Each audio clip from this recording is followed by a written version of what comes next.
Pinagpalang araw ka, Banong. Ganun na rin sa inyong mga solidong tagapakinig sa channel na ito. Nais ko lamang ibahagi ang aking karanasan kasama ang kapatid ko. Ang karanasan na nangyari noong nagpunta kami ng Siquijor para sa isang mahalagang misyon. Kilalanin niyo na lamang akong Haraya. Sa katunayan, ang ibabahagi ko sa inyo ay ilan lamang sa mga naging kaganapan sa buhay ko. Pero ito ang pinakatumatak sa puso ko dahil mas marami akong natutunan dito. Capiz, 1995. Nakatira kami sa isang lugar na pagmamay-ari din ng mga angkan namin. Hindi naman sa pagmamalaki, pero noong araw, mayaman talaga ang pamilya namin. Bukod sa pagiging negosyante ng mga lolo at lola namin, kilala rin ang pamilya namin bilang tagapuksa ng mga aswang. Oo, Kabanong. Tama ang nabasa nyo. Minsan sa probinsya ng Capiz, may pamilyang literal na pumapatay ng mga aswang. Ang pagiging manunugis at birador ay minana na namin. Noong panahon na yon, 2 na lang kami ng kapatid ko ang pinakabata sa angkan. Kaya naman, isinabak na rin kami ng aming lolo para sa isang mahalagang misyon. Yun ay ang hanapin ng pinuno ng mga aswang na naninirahan naman sa probinsya ng Siquijor. Walang pagdadalawang isip naming tinanggap ang misyon. At dito na nagsimula ang hindi ko malilimutang karanasan. Ang sakit ng puwet ko, ate. Sobrang tagal kasi nating nakaupo eh. Ngayon, paano naman ang sasakit sa'yo? Kailangan natin maglakad. Wala tayong masasakyan. Narinig ko dun sa manong na kapag ganitong paggabi na, ibang ruta na ang dinadaanan ng mga tricycle. Ate, may matutuluyan na ba talaga tayo sa pupuntahan natin? Mapagkakatiwalaan ba yung mga makakasama natin doon? Baka naman mamaya niyan, may makaalam ng katauhan natin doon eh. Bago pa lang tayo pumunta dito sa Siquijor, kinuhaan na agad tayo ni Lolo ng matutuluyan. Kumbaga, may sarili tayong bahay doon. Mabuti naman kung ganun, ate. Ayoko nang maulit yung nakaraang misyon natin na kung saan-saan lang sa gubat tayo natutulog eh. Ibang misyon ang gagawin natin. Mas malakas ang makakalaban natin dito. Mas malakas? Kakayanin ba natin yun, te? Hindi naman ibibigay ni Lolo sa atin ang misyon na ito kung hindi natin kakayanin eh. Basta, makinig ka lang sa mga sasabihin ko. Magtatagumpay tayo. Kasabay namin ng ibang tao sa paglalakad ng oras na yon. Pero nang tumagal na, kami nilang 2 ng kapatid ko. Habang bitbit ang malaking bag, hawak ko naman sa kabila ang kapiraso ng papel. Nakasulat doon ng lugar at eksaktong address ng titirahan namin. Binilisan na lang namin ang aming paglalakad. Mabuti na lamang at merong napadaan na isang tricycle. Pinakiusapan ko ang matandang driver. Ayaw pa niyang pumayag nung una. Pero nang dagdagan ko ang ibabayad ko sa kanya, bigla-bigla na lang niya kaming pinasakay. Kabanong, wala kaming ideya ng kapatid ko kung anong magiging buhay namin sa Siquijor. Pero dahil nga nasanay na kaming sumabak sa mga delikadong misyon, ay nasanay na lang din kami. Simula nung 9 na taong gulang pa lang ako, sumasama na ako sa mga magulang ko kapag meron silang kinakalabang aswang. Si Bembong naman, 1 taon pa lang din mula nang mag-umpisa siyang sumama sa akin. Lahat ng lakad namin, nagagawa naming maipanalo. Nasanay na nga lang kami sa mukha ng mga aswang noon. Maraming salamat po. Agad na humarurot ang tricycle. Ate, ang laki ng binayad natin tapos umayag kang hanggang dito lang tayo sa bungad. Sana ipinasok na niya tayo sa loob. Mareklamo ka talaga kahit na kailan. Magpasalamat ka na nga lang kasi nakarating na rin tayo sa baryong to. Samantalang yung ibang kasabayan natin, baka hanggang ngayon naglalakad pa rin sila. Tara na, pumasok na tayo. Kailangan na nating makausap yung matandang babae. Binilisan na lang namin ang paglalakad. Magagabi na rin kasi at kailangan na rin makapagpahinga kahit papaano. Nang marating na namin ang bahay na titira namin, ay napatigil kami sa harapan. Pinagmasdan ko ng maigi ang bahay. May 2 palapag. Simentado ang ibaba. Habang ang itaas naman ay yari na sa kahoy. Para sa aming 2 ni Bembong ay malaki na yon. Hanip talaga ang lolo. Hindi niya talaga tayo hahayaang mamuhay ng hindi komportable, ate. Hindi ka ba nagtataka? Paano pong nagtataka? Kaya ganyan kaayos ang bahay na titira natin kasi alam ni Lolo na matatagalan tayo sa misyon. Ibig sabihin, mahirap tong misyon na pinasok natin. Kamot ulo na lang si Bembong. Papasok na sana kami sa bakuran nang biglang may dumating na matandang babae. Maputi na ang buhok niya pero malakas-lakas pa rin naman ang kilos. Nakangiti siya sa amin nang lapitan niya kami. Magandang hapon. Kayo na ba yung mga apo ni Don Gardo? Magandang hapon din po sa inyo. Opo, kami nga po ang apo ni Don Gardo. Halik kayo. Pumasok na tayo sa loob para makita ninyo. Pagkapasok nila sa loob ng bahay, nilinis ko na ito nung nakaraang linggo. Pero nilinis ko ulit. Alam nyo kasi, mahalaga kasi sa akin ang bahay na ito kaya alagang-alaga ko. Kung hindi nyo na itatanong, si Don Gardo ay dati na rin namang tumira dito. May mga kasama siya noon, pero hindi ko naman kilala.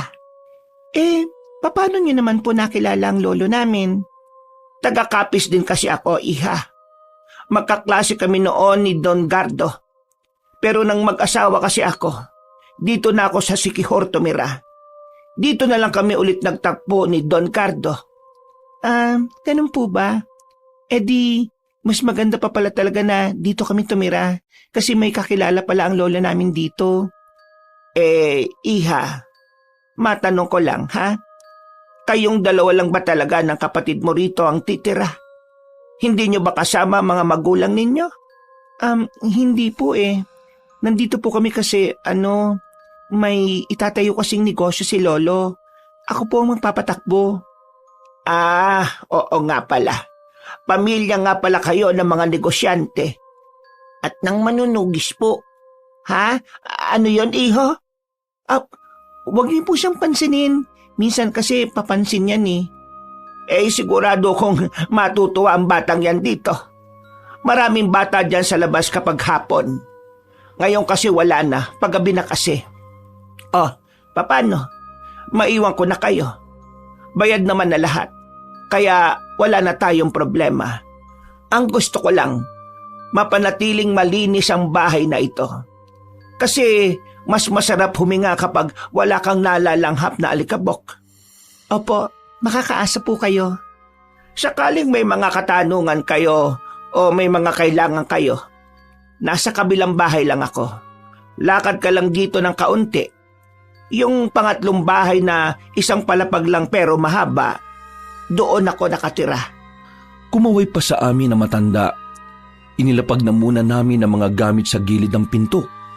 Sandali kong sinuyod ng tingin ng buong bahay. Kahit na may kalumaan na, nagmumukha itong bago dahil sa kalinisan nito. Ate, hindi natin natanong yung pangalan ng matanda. Si Aling Pina. Sinabi na sa akin ni Lolo yun. At siya nga pala, Bembong. Pigilan mo nga sarili mo na masabing manunugis tayo. Diyan tayo madadali sa ginagawa mo Pasensya na ate. Nadulas lang po talaga ang dila ko. Umayos ka ha. Seryosong misyon ito. Ito ang pinakamabigat nating misyon dahil pinuno ng mga aswang ang hahanapin natin dito. Kung nanggaling na pala si Lolo Gardo rito, bakit hindi pa nila tinalo yung mga aswang dito dati? Mapihira ka naman. Ang tagal na nung pumunta siya rito. Baka nga wala pa tayo sa mundo Sadyang magkakilala lang talaga sila nila Aling Pina. O sige na, yakit na natin itong mga gamit natin para mamaya magpapahinga na lang tayo. Noong mga sandaling yon, magaan naman ang pakiramdam ko sa bahay Kabanong. Ramdam ko rin na mabuting tao naman si Aling Pina. Makalipas ang ilang minuto, naisalansan na namin ng maayos ang aming mga gamit. Bulagta kagad ang kapatid ko. Maaga siyang nakatulog dahil sa haba na rin ang biyahe namin. Habang ako, pinili kong magmuni-muni sa labas. Ugali ko na kasi talaga na kapag nasa ibang lugar ako, kailangan kong magmasid-masid sa paligid. Nang wala naman akong mapansing kakaiba, bumalik ako sa harapan ng pinto. Habang nakatambay doon, nakaramdam ako na parabang may nakamasid sa akin. Hinawakan ko ang suot-suot kong kwintas. Sa puntong ito, kumpirmado ko nang may nakatingin sa akin. Sino yan? Nararamdaman kita. Nang makita ko na gumalaw ang halaman sa gilid, hindi na ako nagdalawang isip na puntahan yon. Kita kong may taong nagtatago roon. Hinabol ko yun. Isang lalaki. May katangkaran. Pero hindi ako nakaramdam ng takot. Nang maabutan ko siya, ay dinakma ko siya sa damit. Hinila ng malakas at binalandra sa lupa. Wag! Wag mo ako sasaktan! Wala akong masamang intensyon! Sino ka? At bakit ka nagmamatsak sa bakuran namin? Hindi ako nagmamatsyag! Nakatingin lang ako! Pareho lang yon, no? Magpakilala ka. Kung ayaw mong baliin ko itong buto mo. Aray! Wag! Una! Magpapakilala na ako! Buong pangalan at kung anong ginagawa mo sa lipunan. Ha? Bakit ganun? Sumunod ka. Kung ayaw mong baliin ko talaga tong braso mo. Aray! Dandan! Aray! Ako si Jano. Nagtitinda ako ng uling sa palengke. Aray ko naman! Bakit ka nagmamatsyag? Hindi nga ako nagmamatsyag. Kukuha kasi sana ako ng tanglad sa likod ng bahay niyo. Pero nung makita kong may tao na, napatigil ako.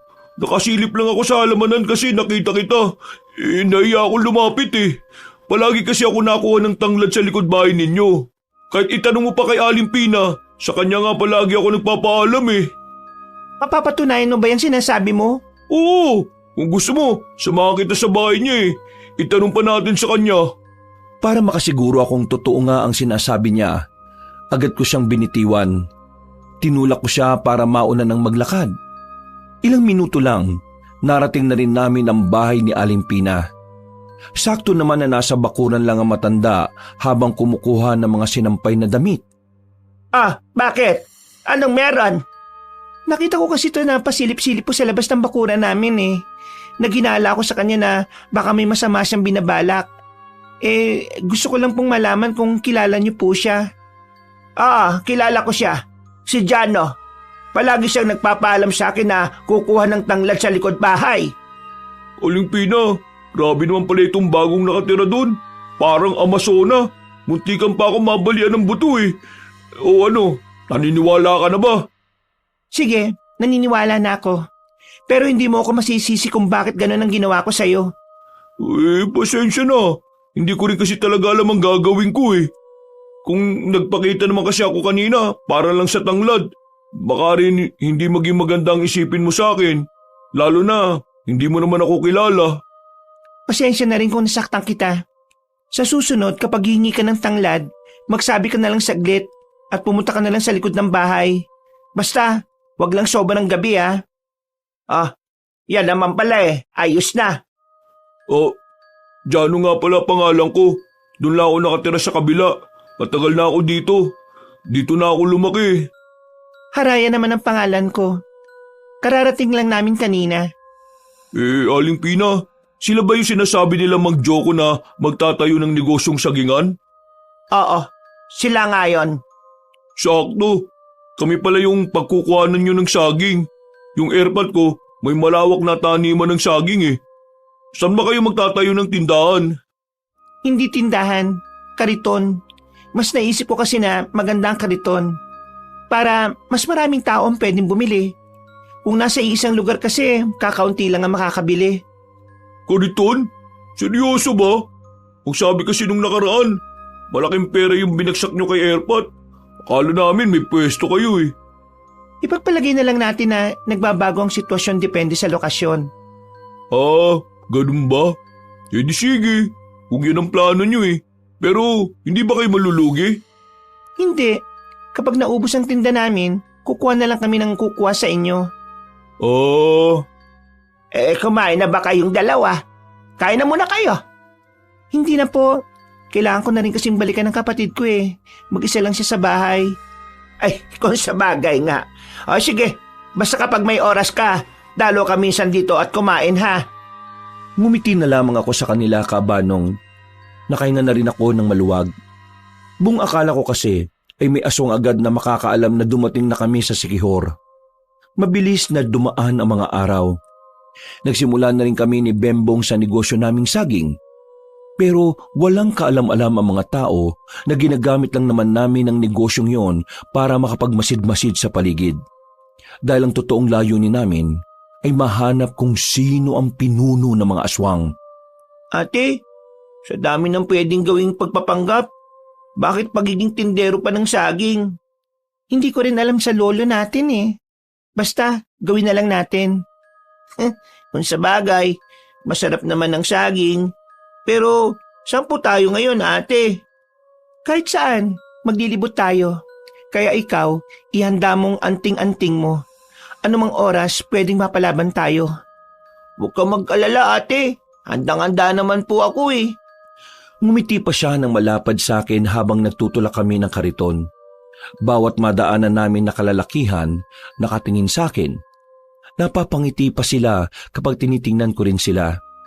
Akala kasi nila natutuwa ko sa mga pagmumukha nila. Pero hindi. Hinahanap ko ang pinuno ng mga aswang.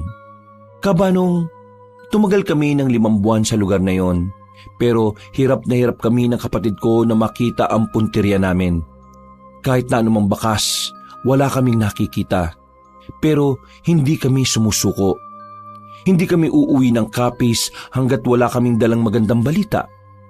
Oh, dahan-dahan lang sa pagkain. Tumataba ka na eh. Tandaan mo takbuhan tayo lagi. Bawal ang taba ching-ching. Ito naman si ate. Masama bang kumain ng kumain? Nakakagutom kaya magtulak ng kariton.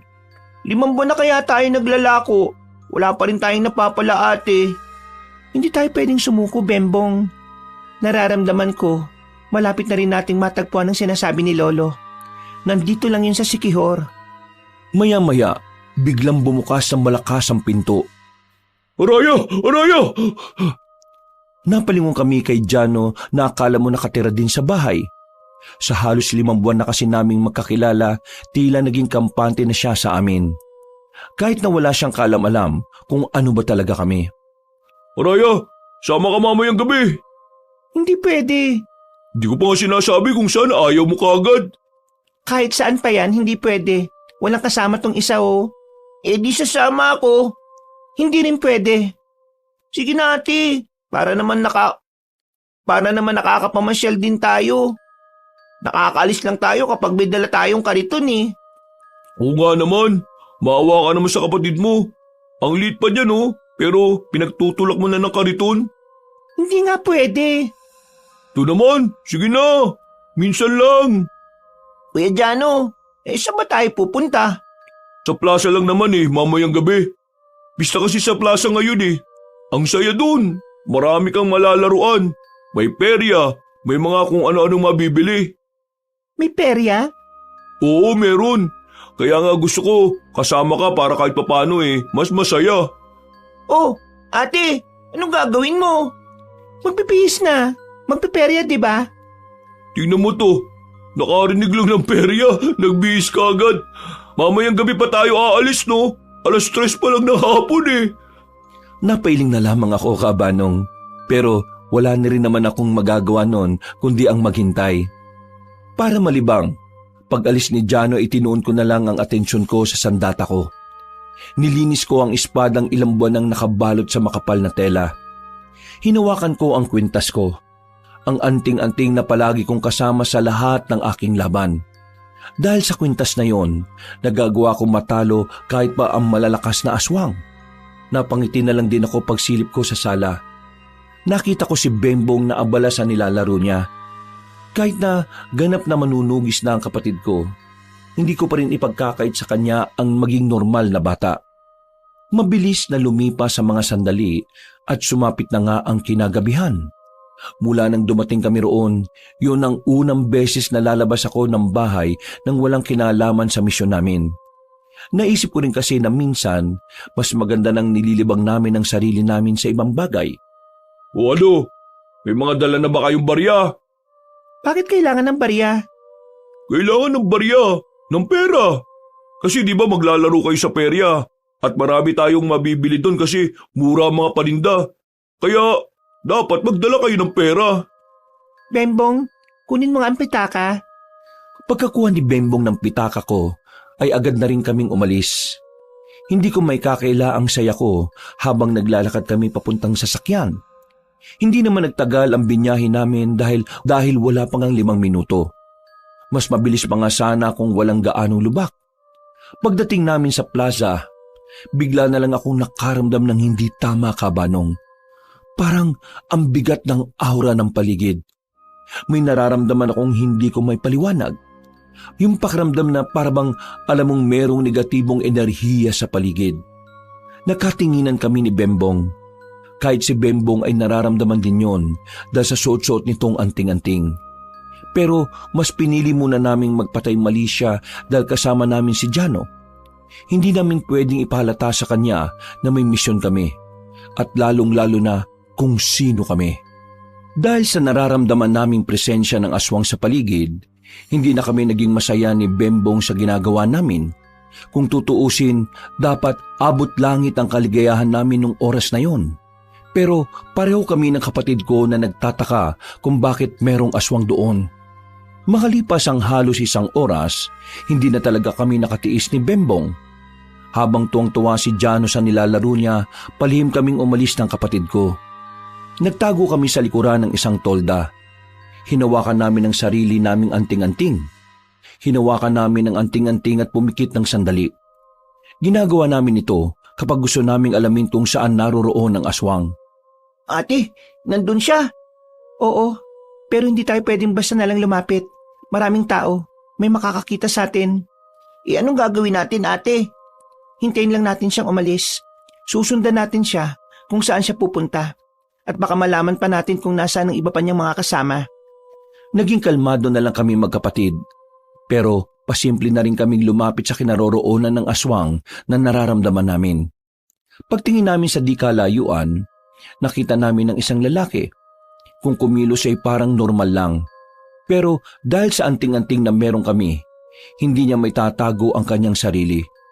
Mapayat na lalaki at matangkad ang naroon. Kaswal na kumakain sa tindahan. Paminsan-minsan, lumilingon-lingon siya sa paligid. Nang may mapadaan na buntis sa harapan ng lalaki, nakita namin siyang halos mabali na ang leeg sa kakalingon. Ate, mukhang puntirya niya yung buntis. Naalarma na kami nang umalis na sa kinauupuan ng lalaki. Kami namang magkapatid ay agad na kaming nagtakip ng tela sa mukha namin. Kabanong, nung mga sandaling yon, batid naming mapapalaban na kami. Kaya naman inihanda na namin ang aming sarili. Pero bigla kaming nagtaka nang mawala na sa paningin namin ang aswang. Sinuyod namin ang buong plaza. Pati na rin ang perya, pero wala na kaming makita roon. Ilang sandali lang, bigla na lamang may sumigaw na babae. Malapit lang yon sa kinalalagyan namin. Mabilis kaming tumakbo para puntahan yon.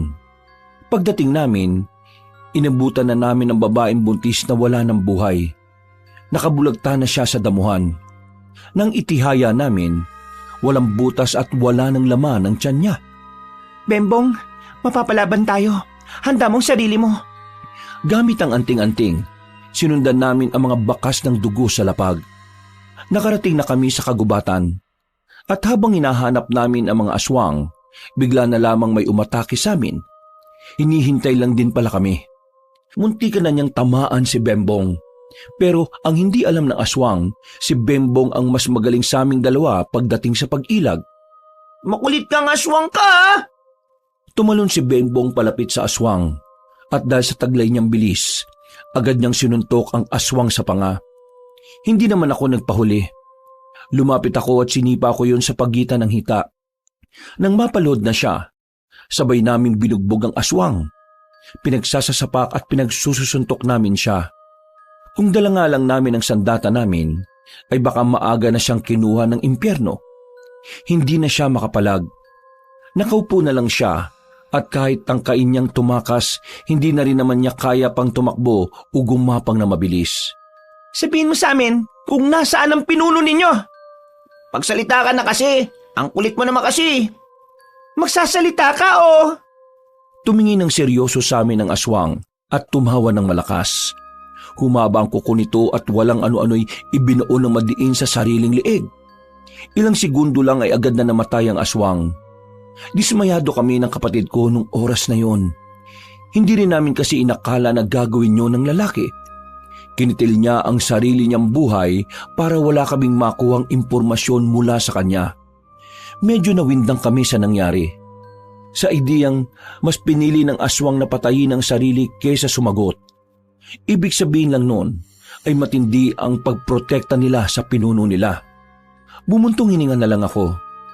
Kumakamot naman sa ulo ang kapatid ko. Dahil wala naman na kaming mapapala doon. Sinunog na lamang namin ang bangkay. Bumalik na muna tayo sa atin. Wala na tayong mahahanap na aswang dito. Nag-iisa lang yon. Paano naman si Kuya Jano? Pabayaan mo na siya ron. Sabihin na lang natin na nagkaroon ng emergency. Hindi man lang ba tayo magpapaalam? Kapag nagpaalam tayo, magpupumilit na naman yun eh. Hindi na kami bumalik sa peryahan. Nilisan na rin namin ang lugar na yon. Nakahanap naman kagad kami ng masasakyan nang makita namin ang ibang nakapila na tricycle. Nakabalik naman kami ng maayos sa aming bahay. Nakatulog agad si Bembong dahil sa pagod, na parabang wala itong kinalaban na aswang. Ako naman, nagmuni-muni naman ako sa tapat ng bahay habang kumakain ng natirang saging. Noong mga sandaling yon, ay hindi ko inakalang pupuntahan ako ni Jano. Ang buong akala ko kasi, nagbabad pa siya roon. Lumapit siya sa akin. Inabot niya ang isang babasaging pitsil. Nasa loob ang tubig. Kumuha ka na lang. Hindi naman ako nahingi ng tubig eh. Para sa'yo yan. Para sa akin. Oo, napalanunan ko kanina sa perya. Sigurado ka? Sa'yo na lang. 10 ganyan kasi ang naiuwi ko eh. 10? Grabe ka naman. Wala eh. Swerte eh. Ay teka, bakit na pala kayo umuwi nang hindi man lang nagpapaalam sa akin? Sumakit kasi ang tiyan ni Bembong kanina. Kaya ayun, nagmamadali kaming makauwi para makadumi siya. Pasensya ka na. Hindi. Ayos lang naman. Wala kang dapat hihingi ng pasensya. Mas mahalaga pa rin ang kalusugan ng bata, no? Mabuti naman at naiintindihan mo. Pero, alam mo ba kung anong nangyari sa plaza? Ano? Sa may bandang likuran ng plaza, sa liblib na lugar, meron dong natagpuang patay. Isang babae. Tapos, wakwak daw yung tiyan eh. Buntis daw yung babae. Ang hinala ng iba, nako, inaswang. Nakakatakot no? Naniniwala ka sa aswang? Oo naman, naniniwala ako dun. Ang dami kayang aswang dito dati. Alam mo kung saan merong aswang? Malamang hindi. Takot nga ako sa aswang eh. O sige, umuwi ka na sa inyo. Baka mamaya kainin ka pa ng aswang sa daan. Uy, para tong sira. Sige na nga, uwi na ako. Yung pitsil ingatan mo Naglakad na paalis si Jano. Napatingin na lamang ako sa hawak-hawak kong pitsil. Napapangiti na lang ako dahil sa buong buhay ko, wala akong natatanggap na ganoon sa kahit na sino. Kinabukasan, maaga kaming gumising ni Bembong. Nakahanda na ang kariton namin na may saktong karga ng mga saging. Dahil kasi sa nangyari sa plaza, mas lalong lumakas ang paniniwala naming magkapatid na malapit na naming makita ang pinuno ng mga aswang. Dakong 8:00 ng umaga, nakaalis na rin kami sa baryo. Tulak-tulak ang kariton, kung saan-saan na naman kami gumala. Sobrang layo na nang narating namin, hanggang sa may mapuntahan na naman kaming isang baryo. Katamtaman lang naman ang laki ng baryo na yun. Ate, parang wala naman pong aswang dito eh. Hindi naman nagiging aktibo yung anting-anting ko. Hinaamoy yung boses mo. Mapapahamak tayo sa ginagawa mo eh. Ay, pasensya na ate Pagmasid ka, hindi tayo pwedeng maging kampante. Napatigil kami nang merong matandang lalaki na lumapit. Puti na ang buhok ng matanda, pero diretso pa ang tindig. Mukha ring alagang-alaga nito ang katawan dahil na rin sa pagiging maskulado nito. Nakangiti siya sa amin, sabay tingin sa tinitinda naming saging. Mabuti naman at may naligaw na rin na nagtitinda ng saging dito sa baryo namin. Napakadalang lang kasi ang mga nagtitinda ng ganyan na umaabot dito. Pero magkano bang isang piling? Kinikilo niyo ba yan? 20 pesos lang po ang isang piling. 20 pesos? Kahit ba ilan ang nasa piling at kahit anong laki? Opo. Haba, Siguradong marami kayong naibebenta, no? Hindi naman po, tama lang. Sa katunayan, kanina pa kami tulak ng tulak sa kariton namin pero hindi pa rin nauubos eh. Huwag kayo mag-alala. Marami naman akong bibilhin. 5 piling nga. Mahilig kasi ako sa saging eh. Ganun po ba? E di tamang-tama po.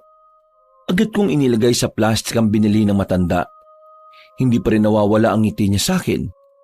Noong mga oras na yon, kahit ako'y hindi ko rin maintindihan kung bakit parang ang gaan ng kalooban ko sa kanya. Maging si Bembong din na hindi naman masyadong nakikipag-usap sa matatanda, parang komportable rin siya roon. Alam niyong dalawa, ang mga kagaya niyo ang may pag-asang umunlad. Kasi ang mga kagaya niyong masisipag, kayo ang mga dapat tularan eh. Maraming salamat po. Pero masaya na po kami na meron na kaming nakakain sa pang-araw-araw. Napangiti na lang ako sa sinabi ni Bembong. Hindi dahil natutuwa ako. Sadyang masaya na rin ako na nagagawa na rin niyang magpanggap sa ibang tao para lang hindi malaman ang katauhan namin. Dapat ang isang tao hindi nakukontento kung ano lang ang meron siya ngayon. Dapat mas nagsisikap tayo para umunlad. Hindi po kayo maintindihan ng batang yan. Puro kalokohan lang pong nasa isip niyan eh. Ganyan naman talaga ang mga bata. O sige na, mauna na ako at kakain pa ako ha. Maglibot-libot lang kayo rito at baka meron pang bumili. Marami sana kayong mabenta. Kumuhay pa siya sa amin na parabang sobrang tagal na niya kaming kilala. Ate, tingin ko kilala ni Lolo yun. Anong kilala? Paano mo naman nasabi? Magaan ang loob natin sa kanya eh. Diba ganun ka rin naman? Oo, magaan nga. Hindi ko nga rin alam kung bakit eh. Baka siguro mabait talaga siya sa tao. Ganun naman kasi yon. Kapag mabuti kang tao, sa kahit sino makakausap mo matutuwa sa'yo. Bakit ako? Mabuti naman po akong tao pero lagi mo akong pinapagalitan. Ay naku, ewan ko sa'yo. Tara na nga, magtulak na tayo. Pinagpatuloy namin ang pagtutulak ng kariton. Nang madaanan namin ng ibang bahay, nagsilapitan ang iba. May mga nag-aagawan pa. Meron pang nagkagalit para lang makipag-unahan. Noong mga sandaling yon, hindi ko maintindihan kung bakit parang sobrang mahalaga sa kanila ang saging. Pero kahit na ganon, pinagbentahan na lang namin. Naisip ko na lang na baka totoo nga ang sinasabi ng matandang lalaki na madalang lang talagang may nagpupunta roon para magbenta ng saging. Ate, mga unggoy ba sila? Tingnan mo 5 piling na lang natira. Nag-aaway pa yung 3 bumili. Shh! Huy! Bibig mo! Ikaw talaga bata ka. Ay, pasensya na po. Bumuntong hininga na lang ako. Paubos na kasi ang tinda namin at kapag naubos yon, wala na kaming maaaring gawing pamorma para itago ang tunay naming pakay. Kaya naman naisipan ko ng dagdagan ng tinda namin sa mga sumunod na araw. Bagsak lang din naman ng bagsak si Jano ng saging sa amin kaya tuloy-tuloy ang benta. Sa mga nakalipas na araw ay mas napadalas ang pagdaan namin sa baryo na Makopa. Ang baryong yun ang unang baryo na kinatuwaan namin ni Bembong. Yun yung baryo na palaging tuwang-tuwa kapag dumadaan kami. Doon din ang baryo na tinitirhan na matandang si Aduhay, ang matandang lalaki na unang nakausap namin doon. Hindi ko alam kung ano ang meron sa baryong yon, pero paulit-ulit kaming nagpupunta ng kapatid ko doon para lang masuplayan sila ng saging. Habang ginagawa namin kasi yon, pakiramdam ko ay nagkakaroon din ng saysayang misyon namin. Ate, ubos na naman tong nasa karito natin. Ang dami na naman natin pera. Hindi naman natin kailangan yan eh. Ang kailangan natin, mahanap yung pinuno ng mga aswang. Akala mo ba hindi ko iniisip yan? Bakit ba kasi natin sila laging binibentahan? Kahit ako, nagtataka na rin eh. Kasi parang di kompletong araw natin pag di tayo dumadaan sa kanila. Bembong, wala ka bang nararamdaman na kakaiba sa baryo na Makopa? Paano kakaiba ate? Kakaiba? Basta, kakaibang pakiramdam. Wala naman ate. Magiging aktibo naman itong anting-anting kung may panganib sa paligid eh. Ikaw, may nararamdaman ka rin ba? Wala. Magaan din ang pakiramdam ko. Wala rin naman sinasabi ang anting-anting ko kung may dapat tayong ikabahala. Ibig sabihin lang nito ate, Hindi ang baryo ng Makopa ang dapat natin pinag-aaksayan ng oras. Napaisip din ako sa sinabi ng kapatid ko. May punto siya. Tama siya sa sinasabi niya. Pero kahit na ako man din, nahihiwagaan na sa nararamdaman ko. Para kasing unti-unti na rin akong nagkakaroon ng pakialam sa mga taong naroon. Nang makauwi kami sa baryo namin, isang lalaki ang aksidenteng nasagi namin ng kariton. Dumaan kasi yung gulong sa lubak. Sumakto naman na may napadaan kaya hindi na namin napigilan. Hindi naman kalakasan ng pagtama, pero munti ka nang matumba ang lalaki nang mawalan nito ng balanse. Uy! Bulag ka ba? Pasensya, hindi ko sinasadya. Ngalay na kasi yung kaliwang braso ko kaya hindi ko makontrol ng maayos yung kariton eh. Alam niyong may dadaan eh. Sa puntong yun, ramdam ko nang mapapaaway talaga ako. Iba ang tabas ng dila ng lalaki. Ramdam ko ang kaangasan sa kanya. At dahil pinalaki kaming palaban ng mga magulang at angkan namin na lihitimong manunugis, hindi ako nagpatinag sa kanya. Kung nakita kitang biglang lumitaw, di sana mas nilakasan ko pa. Anong sinabi mo?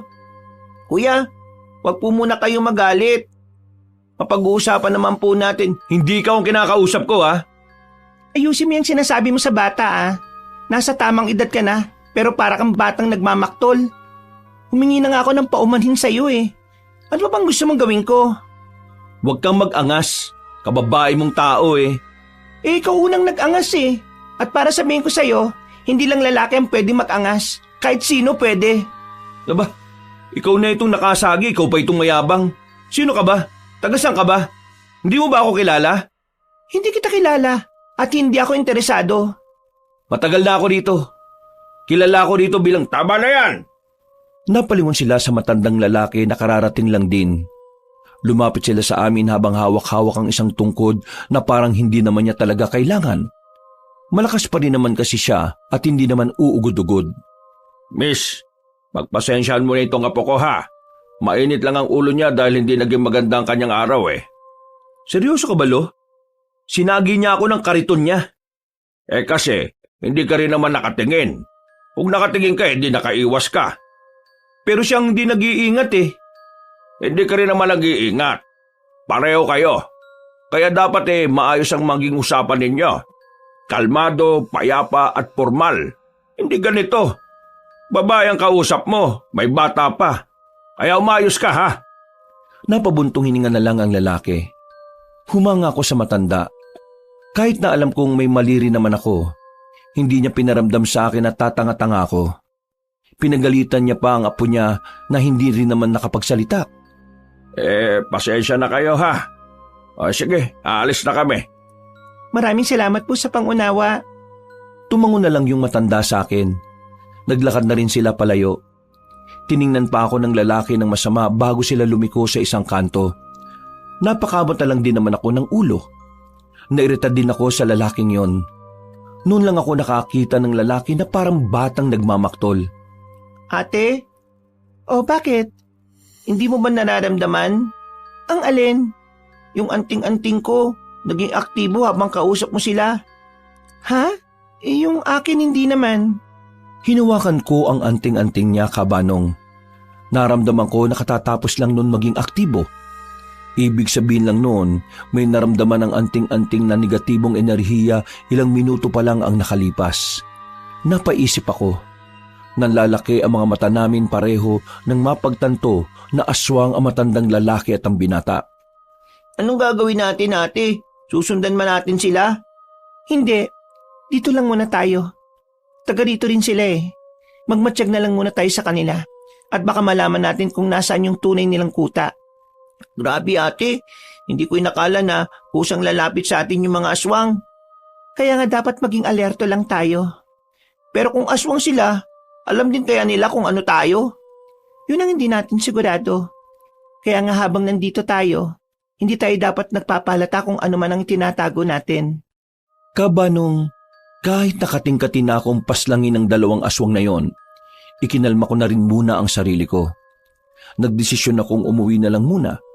At dahil nga sa ideyang maaring mas dumami pa ang aswang na dumarating sa baryo, pasimple na rin akong naglagay ng mga pangontra sa mga bahay namin. Ang mga pangontrang yon ay natutunan ko pang gawin mula sa mga ninuno namin. Nung gabing yon, Araya! Oh, Aling Pina! Gabing-gabi na. Bakit hindi pa kayo natutulog? Nandito ako para sana kumustahin kayo. Ayos lang ba kayo rito? Ayos lang naman po. Bakit? May nangyari po ba?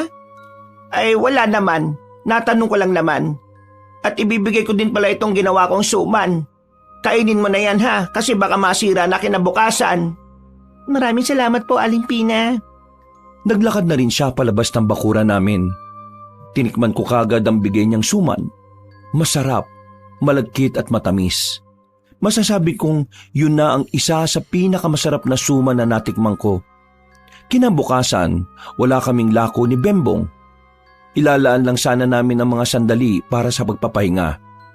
Maya-maya, Ate, ano bang meron sa labas? Bakit nang ingay? Tanghali na, Bembong. Bumangon ka na. Antok pa ako eh. Akala ko ba magpapahinga? Magpapahinga, pero hindi ko sinabi na higa ka buong araw. Kaya bumangon ka dyan. kumakamot siya sa ulo. Maya-maya pa ay hindi na kami magkarinigan nang tumapat na sa bahay namin ang parada. Sakto naman na dumating si Jano nung oras na yon. Ha? Anong sinasabi mo? Sabi ko, sama kayo sa akin. Sunod tayo sa parada. Ate, tara, sunod tayo. Hindi na nga sana ako papayag pero naisip ko na pagbigyan na lang si Bembong. Tutal, nung araw naman na yon ay kailangan din naming malibang. Ilang buwan na rin kaming konsumido kung saan namin makikita ang pinuno ng mga aswang.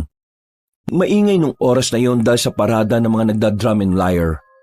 Nagsisigawan na kami pero hirap pa rin naming marinig ang isa't isa.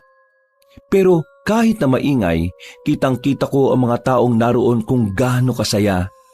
Masaya ba? Ha? Ano yon? Masaya ka ba ngayon? Kabayo? Anong kabayo?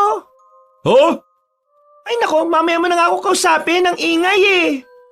Nang makalagpas ang parada, saka lang kami nagkaroon ng maayos na pag-uusap ni Jano.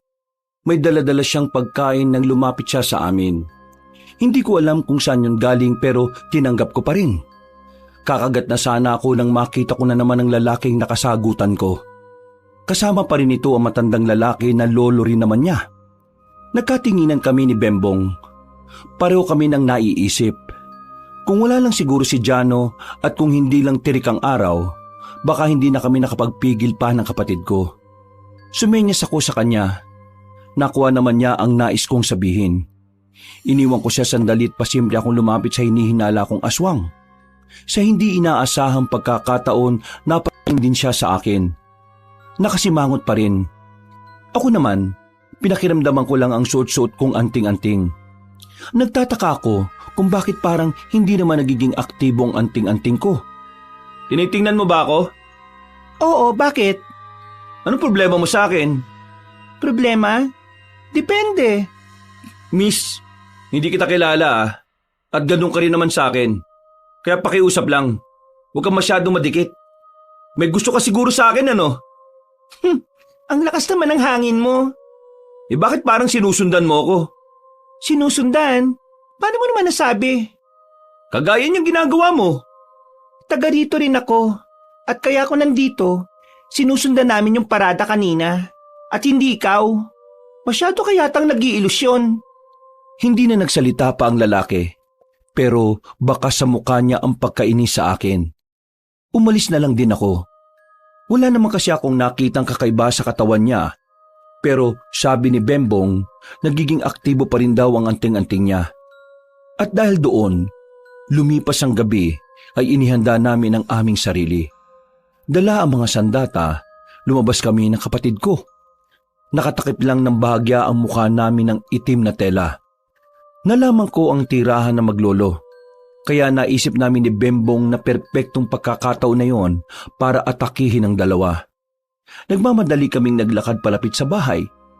Tahimik na ang gabi. At ang tanging maririnig na lamang ay ang mga kuliglig.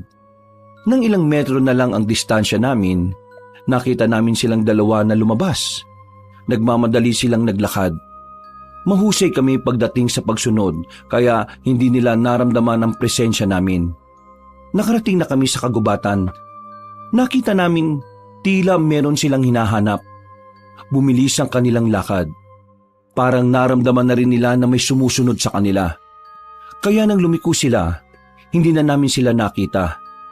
Bigla na lamang silang nawala na parang bula. Ang bira ate, nawala na sila. Ang bagal kasi nating maglakad eh. Saan ka nakakita ng sumusunod na mas mabilis pa kaysa sa sinusundan?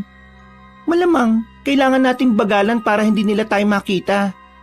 Wala na sila eh. Anong gagawin natin? Di hanapin pa rin natin. O kaya, hintayin na lang natin silang makabalik sa kanila. Baka kasi, alam na nilang nakasunod tayo. Kaya baka hindi na rin sila bumalik sa bahay na yun. Kung yung dinadaldal mo, tinutulungan mo ako mag-isip kung saan mas magandang hanap, di mas maganda sana. Tingin ko, dito maganda ate. Tinahak namin ang direksyon na tinuro ni Bembong. Wala kaming dalang kahit na anong ilaw ng mga sandaling yon. Kaya hindi maiiwasan na sumabit kami sa kung saan-saan. Pero dahil sanay na sanay naman kami sa gubat, madali naman naming nalalagpasan yon. Sa kalagitnaan ng paghahanap namin sa dalawa, nakaramdam na kami ng hindi pangkaraniwang presensya. Nagiging aktibo na rin ang anting-anting namin. Kaya naman hinugot na rin namin ang espadang daladala namin. Nakiramdam muna kami sa paligid. Mga ilang sandali lang, nagulat na lang ako nang biglang may humila na sa paa ko. Pero agad ko yung tinaga ng espada ko. Nabitiwan niya ang paa ko. Dahil alanganin ang lagay namin sa parting yun ng gubat, mabilis kaming tumakbo ni Bembong hanggang sa makarating na kami sa parting walang gaanong puno. Sa puntong yun, may nakikita na kaming mga aswang. Nasa 7 sila. At base sa mga karanasan namin sa aswang, iba ang mga aswang na yun. Hindi sila gaya ng mga nakakalaban namin sa Capiz. Ate, iba talaga yata ang aswang sa kada probinsya. Hindi ko alam kung anong aswang to eh. Huwag ka masyadong madaldal. Ituon mo lang ang atensyon mo sa mga kalaban natin. Muling umatake sa amin ang mga aswang. Kahit naiilagan namin ang mga pag-atake nila, ay aminado kong maliliksi talaga sila. At para bang may mga alam din sa pakikipaglaban. Yun ang unang beses na nakainkwentro kami ng aswang na para bang kagaya lang din namin ang husay. Kaya nung mga sandaling yon, mas nag-ingat kami ng kapatid ko. Hindi namin minaliit ang kalaban namin. Bembong! Ay, aagulat ka naman ate. Hindi ka ba tumitingin sa likuran mo? Umayos ka nga. Huwag ka mag-alala ate. Hindi naman ako mapapahamak eh. Ay naku, kampante ka masyado. Baka ikaw pa mauna sa akin eh. Muli kaming nagdikit. Pumapalibot na sa amin ang mga aswang habang paikot-ikot sila. Nakita kong medyo mahihirapan kami sa mga yon kung hindi namin siseryosohin ang nangyayari. Kaya naman hinawakan ko na ang aking anting-anting at lihim na bumulong. Walang ano-ano ay kaagad na dumaloy ang kakaibang enerhiya sa buong katawan ko. Mabilis kong tinakbo ang nasa harapan ko. Hindi na malaya ng mga aswang ang paglapit ko kaya pinagtatataga ko sila. Sumunod din naman sa akin si Bembong. Pinakita namin sa kanila kung gaano kami kagagaling. Kalaunan, tila nawindang ang mga aswang. Tumigil sila at para bang nagdadalawang isip ng lumaban sa amin. Ano? Ayaw niyo na ba? Ang kukulit niyo ah. Baka hindi niyo kami kilala. Kabilang kami sa mga pinakamahuhusay na manunugis ng Capiz. Nagawa mo pa talaga magyabang ah. Sabayan mo na ako. Tapusin na natin to. Hindi namin pinabayaan na makatakas sa mga aswang na natira. Ginamit namin ang kapangyarihan ng anting-anting.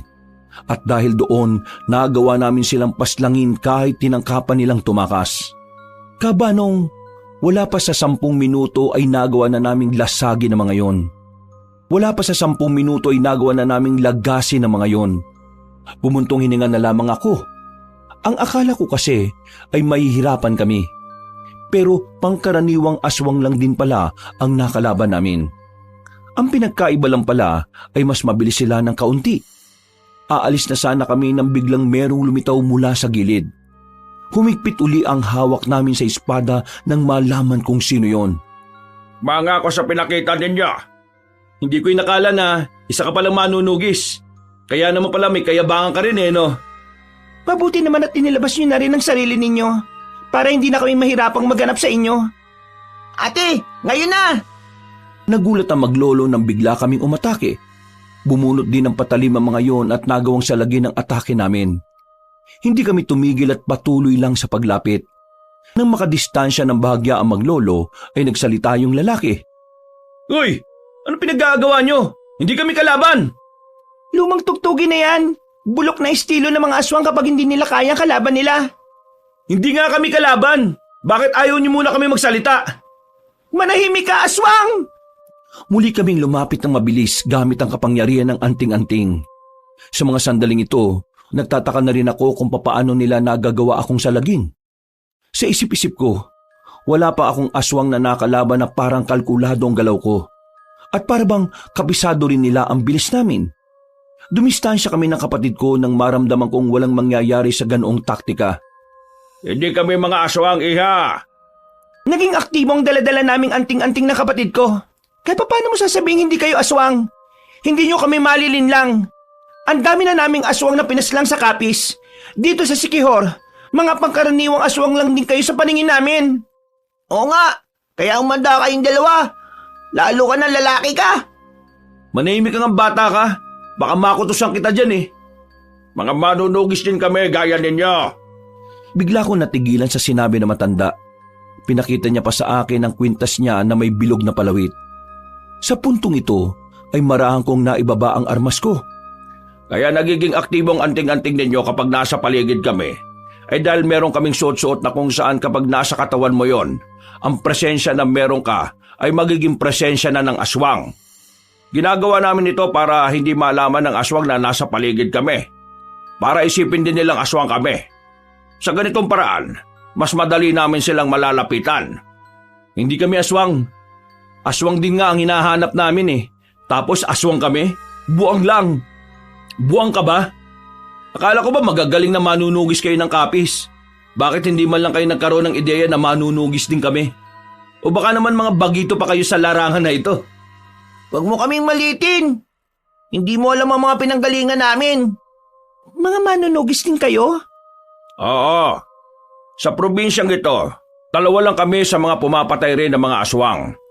Marami-rami rin kami. Pero wala kaming pagkakaisa kaya watak-watak naming tinutugi sa mga kalaban. Sa puntong ito ay naging kalmado na rin ako. Nang masiguro kong mga manunugis rin sila, ay ibinalik ko na sa tagiliran ko ang espada ko. Sinenyasan ko na rin ang kapatid ko at sinunod din naman niya ako kagad. Dahil napaslang yun naman ang mga dapat ay papaslangin namin, wala na rin kaming gagawin. Ngayon, pwede ko ba kayong maimbitahan sa bahay ko?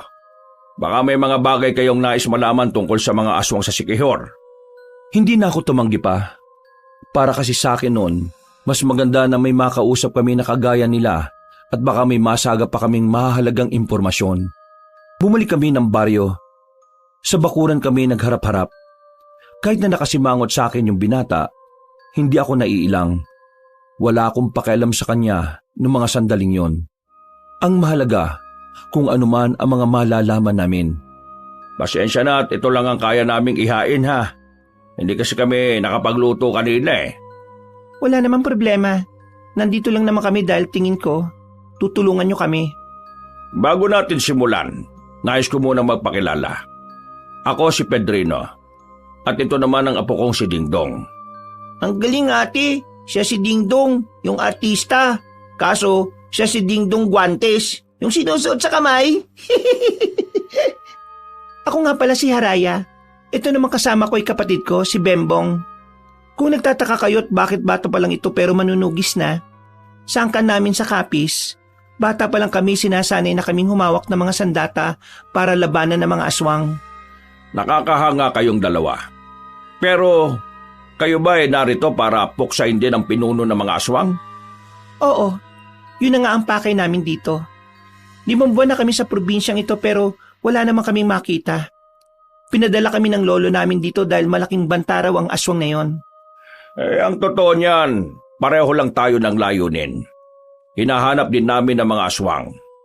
Lalong-lalo na ang kanilang pinuno. Iha, kung gusto mo, magtulungan na lang tayo. May sarili kaming layunin at paniniwala sa misyon na ito. na alam kong maaari makaapekto sa pagiging trabaho ng isa't isa. May kanang kamay ang pinuno ng mga aswang. Kanang kamay? Oo. At siya ang una naming tinutugis. Dahil minsan na rin namin siyang nakalaban. Malakas siya, mabilis, magaling din sa pakikipaglaban. Kapag nakuha natin siya, malaki ang tsansa na malaman na rin natin kung nasaan ang pinuno ng mga aswang. Lo, wag na natin pilitin kung ayaw. Baka humayag pa yan eh. Ding-dong, alam mong hindi rin naman natin kakayanin kung tayo lang. Kailangan natin ng magagaling na gaya nila.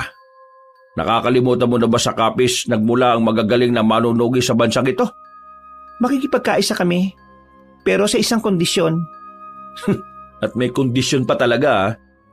Ano bang kondisyon? Kami ang masusunod sa magiging lakad natin.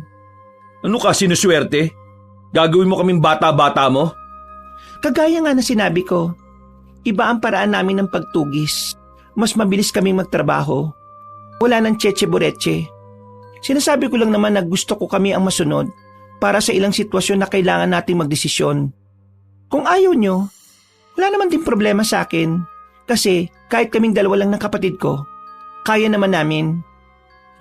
Yabang talaga eh. Okay, sige. Papayag kami sa gusto mo. Lo, may lagnat ka ba? Bakit ka papayag? Kailangan natin ang makakatulong sa laban. Kung ano man ang inis na nararamdaman mo, pagpaliban mo na muna. Lalo na ngayon, hindi natin alam kung kailan sila nagiging onggoyo. Onggoyo? Anong onggoyo? Hindi ba to nabanggit ng sinasabi mong lolo? Wala siyang binanggit sa akin. Ang sabi niya lang ay may malakas na aswang dito sa Siquijor na kailangan mamatay. Ang onggoyo ay isang uri ng aswang na may kakayahang magpalit ng anyo bilang mabangis na unggoy. Aswang na may kakayahan na maging mabangis na unggoy? May ganon? Manunugis kayo pero hindi nyo alam ang lahat ng uri ng aswang? Dapat, kada probinsya, inaaral nyo kung ano yung mga aswang na maaari nyong makalaban. Ang unggoyo ay dito lang sa Siquijor makikita, iha. Dito sila nananatili. Dito nabuo ang kanilang angkan. Wala akong ideya sa kanila. Ngayon ko lang din niya narinig. At dahil ngayon mo lang ito nalaman, isa lang ang ibig sabihin nito. Kailangan mo talaga kami sa laban na ito. Ate, baka naman gawa-gawa lang nila yan. Hoy bata, anong sinasabi mong gawa-gawa? Mas matagal na kami sa mundo kaysa sayo, no? Kaya alam namin ang bagay na to. Mas matanda ka pa po pala sa akin. Pero para ka pong bata eh. Ang ingay mo. Bembong, manahimik ka na nga dyan. Opo ate. Sige po, mananahimik na po ako. Marami pa kaming napag-usapan ng mga sandaling yon. Marami din akong nalaman mula sa kanila. Mga impormasyon na higit na makakatulong sa misyon na ibinigay sa amin. Pagkatapos namin doon, nagpaalam na rin kami sa kanila. Habang naglalakad, ay naisip ko na mas magiging madali na para sa amin na tapusin ang misyon. Pero hindi pala yun ang mangyayari. Isang linggo lang ang nakalipas, marami na agad ang nangyari. May biglang lumitaw na biktima ng aswang. Ilan sa mga yon, patay na. Meron din namang mga nawawalang tao. Pero yung sinasabi nilang kanang kamay ng pinunong aswang, hindi naman namin mahuli-huli. Muntik-muntikan lang. Masyado kasi talagang mailap ang isang yon. Ate, isang linggo na natin kasama sila Mang Pedrino sa lakad natin pero wala pa rin nangyayari. Mas maganda siguro kung tayong dalawa lang eh. Nakita mo naman ang sitwasyon, di ba? 4 na tayong umahabol dun sa kanang kamay, hindi pa rin natin nahuli. Isa lang ang ibig sabihin nun. Hindi natin siya kaya kung tayong dalawa lang ang haharap sa kanya. Bakit kasi tayo pang pinaharap ni Lolo kung hindi rin pala natin kaya? May dahilan siya kung bakit. Pero sa ngayon, alam ko lang pinagkakatiwalaan niya tayo sa misyon na ito.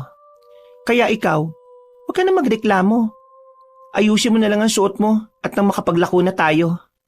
Maglalako? Hapon na ate. Magmula ngayon, hapon ang simula ng paglalako natin. Nagmamadaling nagbihis ang kapatid ko. Maya-maya lang din naman ay nakaalis na rin kami. Tulak-tulak na namin ang kariton. At habang tulak namin yon, ay parabang hinahatak na naman kami papunta sa baryo na Macopa. Ang mga saging na dala namin ay parabang sa baryo yun lang talaga nakalaan. Hanggang sa hindi na nga namin namamalayan, nakarating na nga kami doon. Sa labas pa lang, sinalubong na kagad kami ng residente. Kanya-kanya silang abot ng pera. Hindi na nila kinukuha ang sukli. Basta, diretso na lang sila kuha ng saging. Tumigil lang ang mga nagkakagulo nung dumating na si Mang Aduhay, ang pinakasuki namin. Nako, ilang araw yata kayong hindi napadaan Buti naman at napasyal na rin kayo. May mga bagay lang po kaming inasikaso. Kaya eto, ngayon lang ulit nakabili ng ipanglalako. At dahil ilang araw ko kayong hindi nakita, 10 piling na ang bibiling ko. Grabe naman po pala kayo, Mang Aduhay. Ang dami niyong binili. Halatang gustong-gusto niyo ang saging Masustansya naman kasi ang saging Napangiti na lamang sa amin na matandang lalaki. Muling naglapitan ng mga tao. Dinumog na naman kami para bilhin ng mga natitirang saging. Noong mga oras na yon, wala pang kalahating oras ay naubos na ang mga tinda namin. Palis na sana kami, pero may napansin kaming kakaiba sa babaeng nakasalubong namin. Napansin ko na parang hindi siya mapakali. Kamot siya ng kamot. Nang silipin ko ang muka, nakita kong parang namumula mga mata niya. Nang mapansin niya na nakatingin ako sa kanya, agad-agad siyang umalis. Napansin ko na lang na may hawak din pala siyang saging. Tinulak ko ng mabilis ang kariton para makalabas na kami kagad ng Baryo Macopa. O ate, bakit ka nagmamadali? May naalala lang ako. Ano pong naalala niyo? Yung mga aswang na unggoyo. Yung mga aswang na nagaan yung unggoy? Oo, yun nga. Ano naman? Yung mga unggoy, mahihilig sa saging. Yung mga tao dito, mahilig din sa saging. Napapaisip lang naman ako. Paano kung mga aswang pala mga nandito? Teka ate, bakit nga hindi natin naisip kagad yun nung nakaraan? Huwag ka na muna maingay.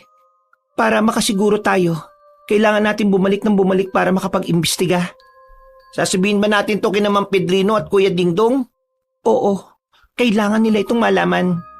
Bago pa may makaalam na naghihinala na kami, ay agad na rin kaming umalis. Inabot na kami ng gabi sa daan dahil anong oras na rin kaming natapos sa Baryo Macopa. Habang naglalakad kami, bigla na lang naging aktibo ang mga dala naming anting-anting.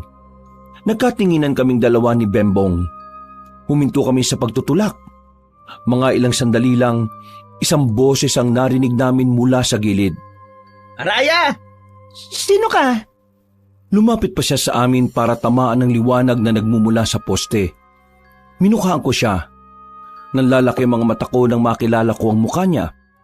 Nakangiti siya sa akin. Noong mga sandaling yon, nakalimutan ko na ang anting-anting. Dagul? Ako nga, Araya. Ate, magkakilala kayong dalawa? Siya ang kababata ko, matagal ko nang hindi nakikita. Mabuti naman at naalala mo ko. Kung akala ko nakalimutan mo na ako Anong nangyari sa'yo at bakit bigla ka nalang nawala noon? Anong ginagawa mo dito? Hindi ko alam kung ano sa mga tanong mo ang dapat kong unahing sagutin Pero gusto ko lang malaman mo na masaya ako makita ka ulit. Masaya rin ako makita ka matapos na mahabang panahon. Pero gusto kong marinig ang mga sagot mo. Ano Dagul? Bakit ka umalis noon? Anong nangyari sa buhay mo? Ano ka na ngayon? Hindi na malaga kung ano man ang nangyari noon. Ang malaga sa akin, magkakasama na tayo ulit. Ipagpapatuloy na natin ulit ang pagkakaibigan natin, Araya. Hindi mo pwedeng isama ang ate ko. Ate? Araya, may kapatid ka pala? Oo, kapatid niya ako. At kahit bata lang ako, hindi mo ko malilinlang. Hindi ko hahayaan na makuha mo ang ate ko. Aswang ka! Araya, ano sinasabi ng kapatid mo? Ate, gumising ka. Siya ang dahilan kung bakit naging aktibo ang anting-anting natin. Sa sinabing yun ng kapatid ko, para akong natauhan. Naalala ko ang anting-anting na nasa leeg ko. Sa mga sandaling yung kasi, aktibo pa rin yun habang kaharap ko ang kababata kong si Dagul. Dumistansya kami ng kaunti. Sandali, diyan ka na lang muna. Araya naman. Tagal nating hindi nakita tapos aakusahan lang ako ng kapatid mong aswang ako. Ano ba ang aswang na yan? Hindi pwedeng magkamali ang anting-anting namin. Aswang ka! Yun ang totoo! Dagul, anong nangyari? Bakit pumani ka na sa kasamaan? Ha? Ano bang sinasabi mo? Wala akong pinapanigan. Mabuti akong tao.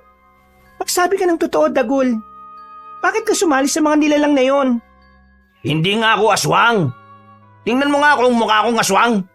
Ano bang anting-anting yung sinasabi nyo? Hindi ko kayo maintindihan eh. Bigla na lamang kinuha ni Bembong ang espada niya na nakatago sa kariton. Itinutok niya yung kay Dagul. Napalayo naman ng bahagya si Dagul at nanlalaki ang mga mata.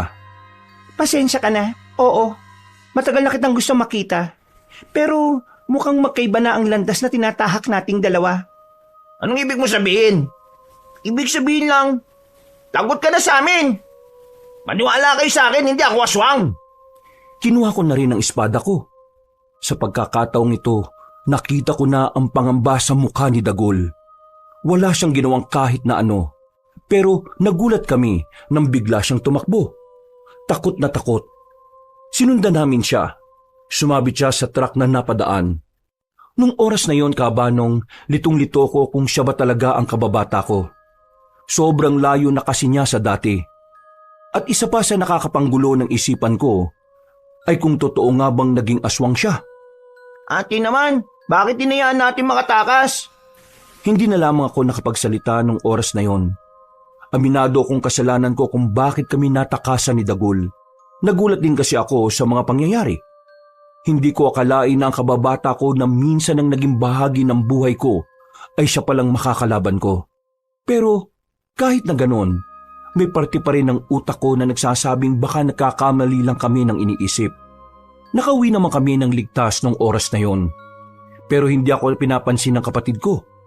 Yun ang unang beses na nangyari na parabang hangin lang ako sa kanya. Hindi ko na lang siya kinontra dahil may katwiran din naman si Bembong. Kinaumagahan, ganun pa rin siya sa akin. Mabuti na nga lang ay nagpunta na si Jano kaya kahit papaano ay meron akong nakakausap. Araya, sino pala yung dalawang lalaki na palagi nyo kasama nung nakaraan? Yung matanda yung isa? Sino yun? Si Mang Pedrino at Dingdong. Mga tindero din sila. Nakausap lang namin at napalagayan ng loob. Mukha kasi silang mga hindi gagawa ng mabuti. Yun ang akala mo. Basta, mag-iingat ka sa dalawang yun ha. Baka mamaya may gawing masama sa inyo ng kapatid mo yun. Naalala mo yung ginawa ko sa'yo nung unang beses tayo nagkita? Gagawin ko yun sa kanila kapag may ginawa silang hindi maganda sa akin. Lalong-lalo na sa kapatid ko. Kung sa bagay, ikaw nga pala yung tipo ng babae na hindi basta-basta naaapi. Ano palang meron at biglang napasyal ka dito sa amin? Tatanong ko sana kung maglalako ba kayo ng saging bukas. Ang dami kasing dating ngayong araw eh. Hindi na siguro muna. Bakit naman? Basta, huwag ka na magtanong. Anong klaseng kausap to, labo? Napapailing na lamang si Jano sa akin. Ang bilis ko kasing tamarin sa pakikipag-usap sa iba. Dahil hindi nalabas ng kwarto si Bembong, inihabilin ko na muna siya kay Aling Pina. Kailangan kong puntahan ng maglolo para alamin kung may bagong impormasyon silang nakuha. Nang naglalakad na ako, bigla na lang lumabas sa gilid si Dagul. Hinila niya ako papunta sa gilid. Agad naman akong dumistansya sa kanya. Wala ang anting-anting ko kaya hindi ko malaman kung totoo ba talaga ang hinala namin na aswang siya o hindi. Ako to, yung kababata mo. Paano mo nalaman na dito ako nakatira? At saka, lumayo ka nga sa akin, aswang ka. Araya naman eh. Ang tagal kitang hinanap tapos nagpapaniwala ka lang sa kapatid mo. Hindi nagsisinungaling ang anting-anting namin. Aswang ka, Dagul. Ngayon, sabi mo sa akin kung nasaan ang iba mo pang kasama at ang pinuno ninyo. Kung talagang may pagpapalaga ka pa sa akin, lalo na sa pagkakaibigan nating dalawa, magsabi ka. Ano nga ituturo ko sa'yo?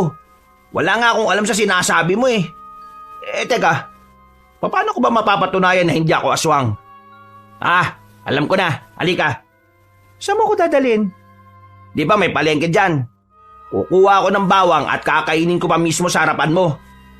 Huwag mo nga akong hawakan. Di sige. Mauna na ako maglakad. Kahit na meron akong pagdududa sa kanya, pinagbigyan ko pa rin siya ng pagkakataon na mapatunayan kung ano man ang sinasabi niya. Nagpunta kami sa palengke. Bumili kami ng bawang. Pinakita niya mismo na nasa bibig niya ang bawang. Minuya niya pa at nilunok. O ano? Di ba ang aswang takot sa bawang kasi mapti sa balat at saka lalo na sa lalamunan. Oh, tingnan mo naman ang ginawa ko. Kinain ko pa. Kaya paano magiging aswang ako? Ang bihira naman talagang buhay to. Oh. Hindi ka ba talaga aswang? Ay sus! Ang kulit mo naman. Hindi nga. Baka naman kasi nung sinabi niyong naging aktibo yung anting-anting nyo, may aswang talaga sa paligid. Pero hindi ako yun. Araya, makinig ka naman sa akin. Marami akong gustong ikwento sa'yo eh. Pero makukwento ko lang yun sa'yo kung aalisin mo yung pagdududa mo sa akin. Huminga ako ng malalim, Kabanong. Hindi ko rin alam kung bakit sobrang bilis ko siyang pinagkatiwalaan noon. Nangyayain niya kasi akong pumunta sa ilog para magmuni-muni. Sumama naman ako sa kanya kaagad. Ang dami naming napag-usapan. Karamihan, binalik lang namin yung mga ginagawa namin nung bata pa kami. Masaya ang usapan namin. Parang naging bata uli kami. Lalo na nang magbasaan kami ng tubig. Ang bilis ng panahon ano? Parang dati, naalala ko pa. Ang babata pa natin. Wala tayong ibang iniisip na pinoproblema, kundi yung paglalaro lang natin. Pero ngayon, kakaibang laro na yung hinaharap natin eh. Yun ang hamon natin sa buhay. Kaya ikaw Araya, palagi kang mag-iingat kung ano man ang mga lakad mo. Kung may ginagawa ka man na alam mong delikado, ay nako, itigil mo na. Kasi maikli lang ang buhay natin eh. Sa halip na mangamba, mas piliin na lang natin maging masaya. Hindi ako nagsalita. Pakiramdam ko kasi pinapatigil niya ako kung ano man ang ginagawa ko. Na parabang may alam talaga siya kung anong mga ganap ko sa buhay. Kaya kahit nagtitiwala na ako sa kanya noon, hindi pa rin mawala-wala sa isipan ko na parang meron siyang itinatago. Dagul, totoo ka ba sa akin? Ha? Oo naman. Ano bang klaseng tanong yan, Araya? Kung sakali man na totoo ka sa akin, gusto ko na tahakin mo ang payapa at maayos na buhay. Matagal tayong hindi nagkita. Halos 2 dekada rin. Kaya yung mga taon na wala tayong koneksyon sa isa't isa, gusto ko sanang ituloy bilang magkaibigan tayo. Pero mangyayari lang yon kapag alam kong nasa maayos ka na kalagayan at kabutihan lang ang ginagawa mo. Ito naman, kung makapagsalita, akala mo naman talaga, isa akong preso na nakatakas sa kulungan eh. Wala ka pa rin bang tiwala sa akin, ha, Raya? May tiwala ko sa'yo. At sana yung tiwala ko na yon, hindi masira, Dagul. Ang tagal nating hindi nakita eh. Pero wala ka pa rin sinasabi sa akin tungkol sa kung ano man ang nangyari sa buhay mo. Lahat ng napag-uusapan natin ay kung ano tayo noon. Wala akong narinig sa'yo kung ano ka ngayon. Kabanong, nung mga oras na yon, alam kong may hindi talaga siya sinasabi. Nababasa ko sa mga mata niya na nagpipigil siyang tapatin ako sa bagay na hindi ko naman alam. Tumingin siya sa akin ng seryoso. Natagpuan ko na lang ang sarili kong nakatitig sa kanya habang papalapit ang mukha niya sa akin. Nang maglalapat na ang labi namin, nakaramdam ako na parang may tumusok na karayom sa leeg ko. Napatayo ko nang makita kong kakaibang ngiti ni Dagul. Ang kaso, nahihilo na ako nung oras na yon. Anong ibig sabihin nito, Dagul? Ay, nako talaga. Kahit na kailan, ang mga babae, napakadaling utuin. Alam niyo kung bakit palagi kayong naloloko ng mga kalalakihan? Kasi, kaunting bulaklak na salita lang, bumibigay na kagad kayo. Mga inutil talaga kayo eh. Sino ka? Hindi ko si Dagul. Bakit gamit-gamit mo ang mukha niya? Araya, ako pa rin naman to eh. Ang pagkakaiba lang, hindi na ako yung batang nakilala mo noon. Iba na ang landas na tinahak nga natin. Ikaw, mas pinili mong maging manunugis at pumatay ng mga aswang. Ako naman, mas pinili kong maging aswang at pumaslang ng mga taong kagaya mo. Bakit? Bakit ka napunta sa ganyan? Bakit ka humantong sa ganyan, Dagul? Bakit? Dahil pinagkaitan ako ng mundong ito. Mula nung tanggalin ng lolo mo sa trabaho ang tatay ko noon, nagkandal leche-leche na ang buhay namin. Namatay ang nanay ko sa sakit at wala kaming perang pampagamot. Pero kung hindi sana tinanggal ng lolo mo ang tatay ko, may sasalba pa sana namin ang nanay ko. Ang tatay ko naman, kinitil ang sarili niyang buhay dahil hindi niya matanggap na inalis siya sa trabaho. Dahil wala namang maayos na dahilan. Mula nang mawala mga magulang ko, para akong daga na pakalat-kalat. Tapos ngayon, tatanungin mo ko kung bakit ako napunta sa kadiliman? Tanungin mo ang lolo mo at baka alam niya ang sagot. Napahawak na ako sa ulo ko nung maramdaman kong medyo kumirot. Pagtingin ko kay Dagul, mas lalo na siyang umiikot sa paningin ko. Ngayon, iisa-isayin ko na ang angkan nyo. Isusunod ko na sa'yo yung kapatid mo na madaldal. Wag gawin. Hindi ko na naituloy ang sasabihin ko nang bumagsak ako sa lapag. Tuluyan na akong nawala ng malay. Nagising na lamang ako na nakahiga sa isang matigas na papag. Masakit ang ulo. Para akong nakainom ng maraming alak. Pagtingin ko sa paligid ko, nakita ko na lang si Dagul na nakaupo sa gilid. Kasama na niya ang isang matanda na sobrang pamilyar sa akin. Napamulagat ako ng mga mata ko dahil hindi ko alam kung bakit kasama niya ang kababata ko. Ngumiti pa siya sa akin, kagaya ng ngiti tuwing bumibili siya sa akin ng saging. Mabuti naman at gising ka na, iha. Akala ko wala ka ng pulso Anong ginagawa mo dito, Mang Aduhay? Ginagawa ko rito? Dagul, paliwanag mo nga sa kanya kung ano ang ginagawa ko rito. Si Mang Aduhay, siya lang naman ang pinuno ng mga aswang. Ha? Pinuno ng mga aswang? Anong ibig sabihin nito, Mang Aduhay? Nagulat ka ba, iha? Sumagot ka. Ikaw ba talaga ang totoong pinuno ng mga aswang? Oo, ako nga. Ako nga ang pinuno ng mga aswang. Ang pinuno na hinahanap ninyo. Pinagmukha mo lang pala kaming tanga ng kapatid ko. Hindi kasalanan ni pinuno kung masyado kayong madaling utuin Kaso kasi, kaunting pagpapakitang tao lang Nahuhulog na kayo kagad. Alam mo rin ang tungkol dito? Oo naman. Linano na talaga namin to. Nung malaman ko pa lang na nandito ka na sa Sikihor, nakagawa na kagad kami ng malupit na plano ni pinuno. Akala mo siguro madadala mo kami ng pagtitinda-tinda nyo ng saging Kilala ka namin. Pagpunta mo pa lang dito, alam na namin kung anong pakay ninyo. Mga duwag! Anong sinabi mo? Duwag! Takot! Kinailangan niyo pa akong igapo sa igana ito para lang siguraduhin hindi kayo mapapahamak? Tama naman ang sinabi mo. Alam ko naman na ikaw ang malaking banta sa mga gusto naming gawin. Wala akong pakialam sa dalawang lalaki na kasama mo. Kayang-kaya ko silang paslangin ng walang kahirap-hirap. Huwag ka masyadong makampante. Hindi niyo alam kung anong kayang gawin ng kapatid ko. Yung kapatid mong bobwet? Seryoso ka ba? Kulang pa sa karanasan ng batang yon. Baka tirisin ko lang yun Dagul, siguraduhin yung hindi ito makakatakas, ha? Ano bang gagawin niyo sa akin?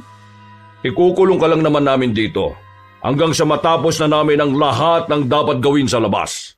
At kapag ayos na ang mga bagay-bagay, magiging isa ka na sa amin. Kailangan namin ng isang manunugis na pwedeng gawing aswang bilang mandirigma. Hindi mangyayari yan. Kahit na mamuti pang mata mo. Ngumiti na lang sa akin si Mang Aduhay. Kung noon ay gumagaan ang pakiramdam ko kapag ngumingiti siya, ngayon ay galit na ang nararamdaman ko. Lumabas ng silid si Mang Aduhay. Ang naiwan na lamang ay ako at si Dagul. Tiningnan ko siya na masama. Huwag mo nang tangkain pang makatakas dito. Wala ka rin magagawa. Wala na sa'yo ang anting-anting mo. At hindi na yun may babalik pa sa'yo kahit na kailan. Saan yung dinala ang anting-anting ko? Hulaan mo! Walang iya ka. Kung alam ko lang na naging demonyo ka na ngayon, di sana matagal ko na kinalimutan ng pagkakaibigan natin. Di sana hindi na kita hinintay. Aba, kasalanan ko na naman ba? Pinili mo yan Sinubukan kong magpumiglas ng mga oras na yon, Kabanong. Pero masyadong maigpit ang pagkakagapos nila sa magkabilang kamay at pako. Habang si Dagul, patawa-tawa lang siya sa gilid. Kung makakalapit lang talaga ako sa kanya noon, mabubunging siya sa akin. Sabihin mo, unggoyo ba ang tawag sa inyo? Ha! Ang galing mo naman. Paano mo nalaman yan? Akala ko talaga wala kang ideya sa mga kagaya namin eh. Anong klaseng aswang kayo? Bakit hindi kayo tinatablan ng bawang? Bakit hindi nararamdaman ang anting-anting namin ng mga nasa baryo ng Makopa? Kaming mga unggoyo ay may kakayahang itago ang presensya namin. Hindi kami tinatablan ng mga anting-anting na yan. Mga unggoy pala kayo eh. Kaya naman pala mahihilig kayo sa saging. Buti naman eh, habang tumatagal naiintindihan mo na rin ang sitwasyon. Nakakahanga ka naman. Marunong ka rin naman palang mag-isip. Dagul, kung ako sa'yo, magbago ka na ngayon pa lang. Dahil magsisisi ka sa bandang huli. Wala akong pagsisisiyan. Masaya ako nakikitang unti-unting nangyayari ang pagiganti ko. O, paano? Diyan ka na muna. Huwag kang tatakas ha. Ang daming nagbabantay sa labas. Ngumiti pa siya sa akin ng nakakaloko. Pabagsak niyang isinarado ang pintuan. Bumuntong hininga na lamang ako. Sinuyod ko ng tingin ng buong paligid. Pero kahit na anong tingin ko, ay wala akong makitang pag-asang makakatakas ako sa pagkakagapos. Walang kagamit-gamit doon. Nagsarado na lang ang kamao ko. Ang tanga-tanga ko nun. Kung nakinig lang sana ako agad sa kapatid ko, Kabanong, hindi sana nangyari sa akin yun. Lumipas ang mga oras. Naririnig ko nang umaalulong ang mga aswang sa labas. Sumapit na pala ang kinagabihan.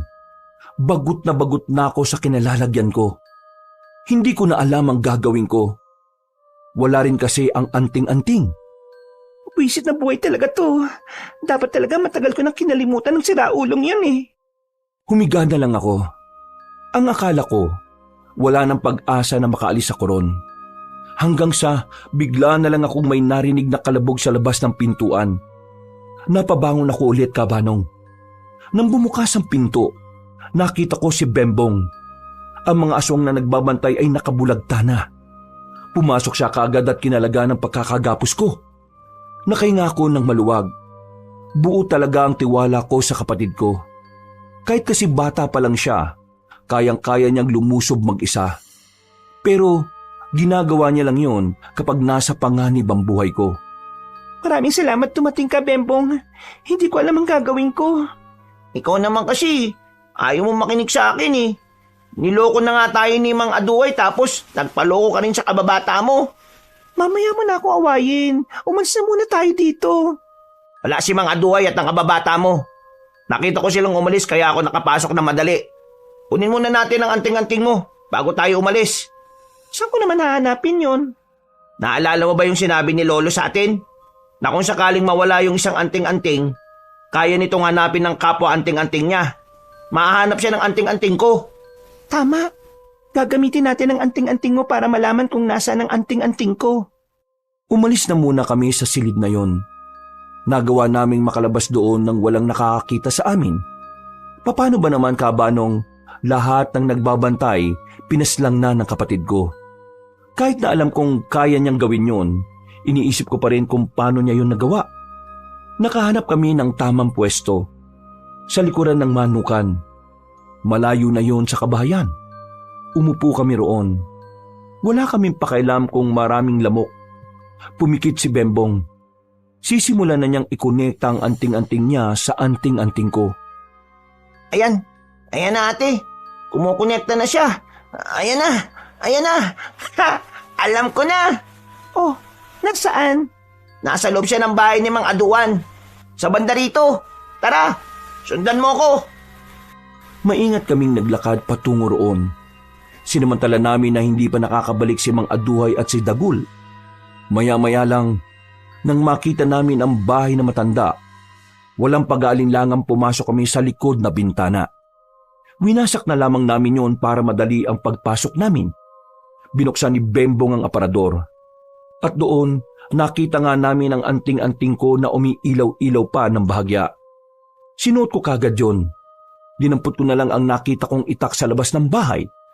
Ate, hindi natin sila pwedeng palagan. Kailangan itong malaman nila Mang Pedrino at Kuya Dingdong. Himala yata. Parang ang tinutino mo mag-isip ngayon. Siyempre, nalagay ang buhay mo sa alanganin, ate. Kaya kailangan kong umayos. Nang maibalik ko na ang anting-anting ko, bumalik na ang lakas ng loob ko. Pero sa mga puntong yon ay kailangan kong pakinggan ang kapatid ko. Hindi na muna kami pumalag. Ang mas iniisip na lang muna namin ay kung papaano kami makakaalis doon. Saan ka ba dumaan kanina?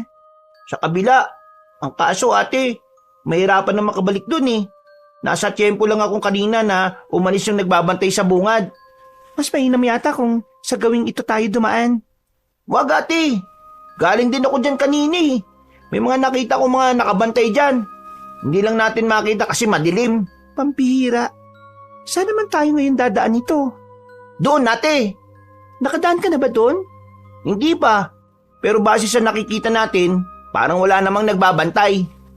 Huminga ko ng malalim. Inihanda ko ang hawak-hawak kong itak. Nagsimula kaming maglakad palapit doon. Pagdating namin, may nakita kaming 2 aswang na nakaupo sa gilid. Sinadya nilang nasa dilim sila para hindi sila makita. Buti na lang ay naramdaman agad yun ang dala naming anting-anting. Gumilid kami. Iniisip namin kung papaano kami makakalis doon nang hindi kami namamalayan o nakikita. Pagakbang pa lang ni Bembong ng paa, nakalika na kagad ito ng tunog nang maapakan niya ang tuyong dahon. Nalaman ng mga aswang na nasa likuran kami ng halamanan. Umalulong agad ang mga ito para magbigay hudyat sa mga kasama nila. At sa mga sandaling yun, wala na akong sinayang na pagkakataon. Lumabas ako ng pinagtataguan ko at walang pagdadalawang isip na nilapitan ko ang 2 aswang. Bago pa man makalapit si Bembong, pinaslang ko na agad ang mga yon.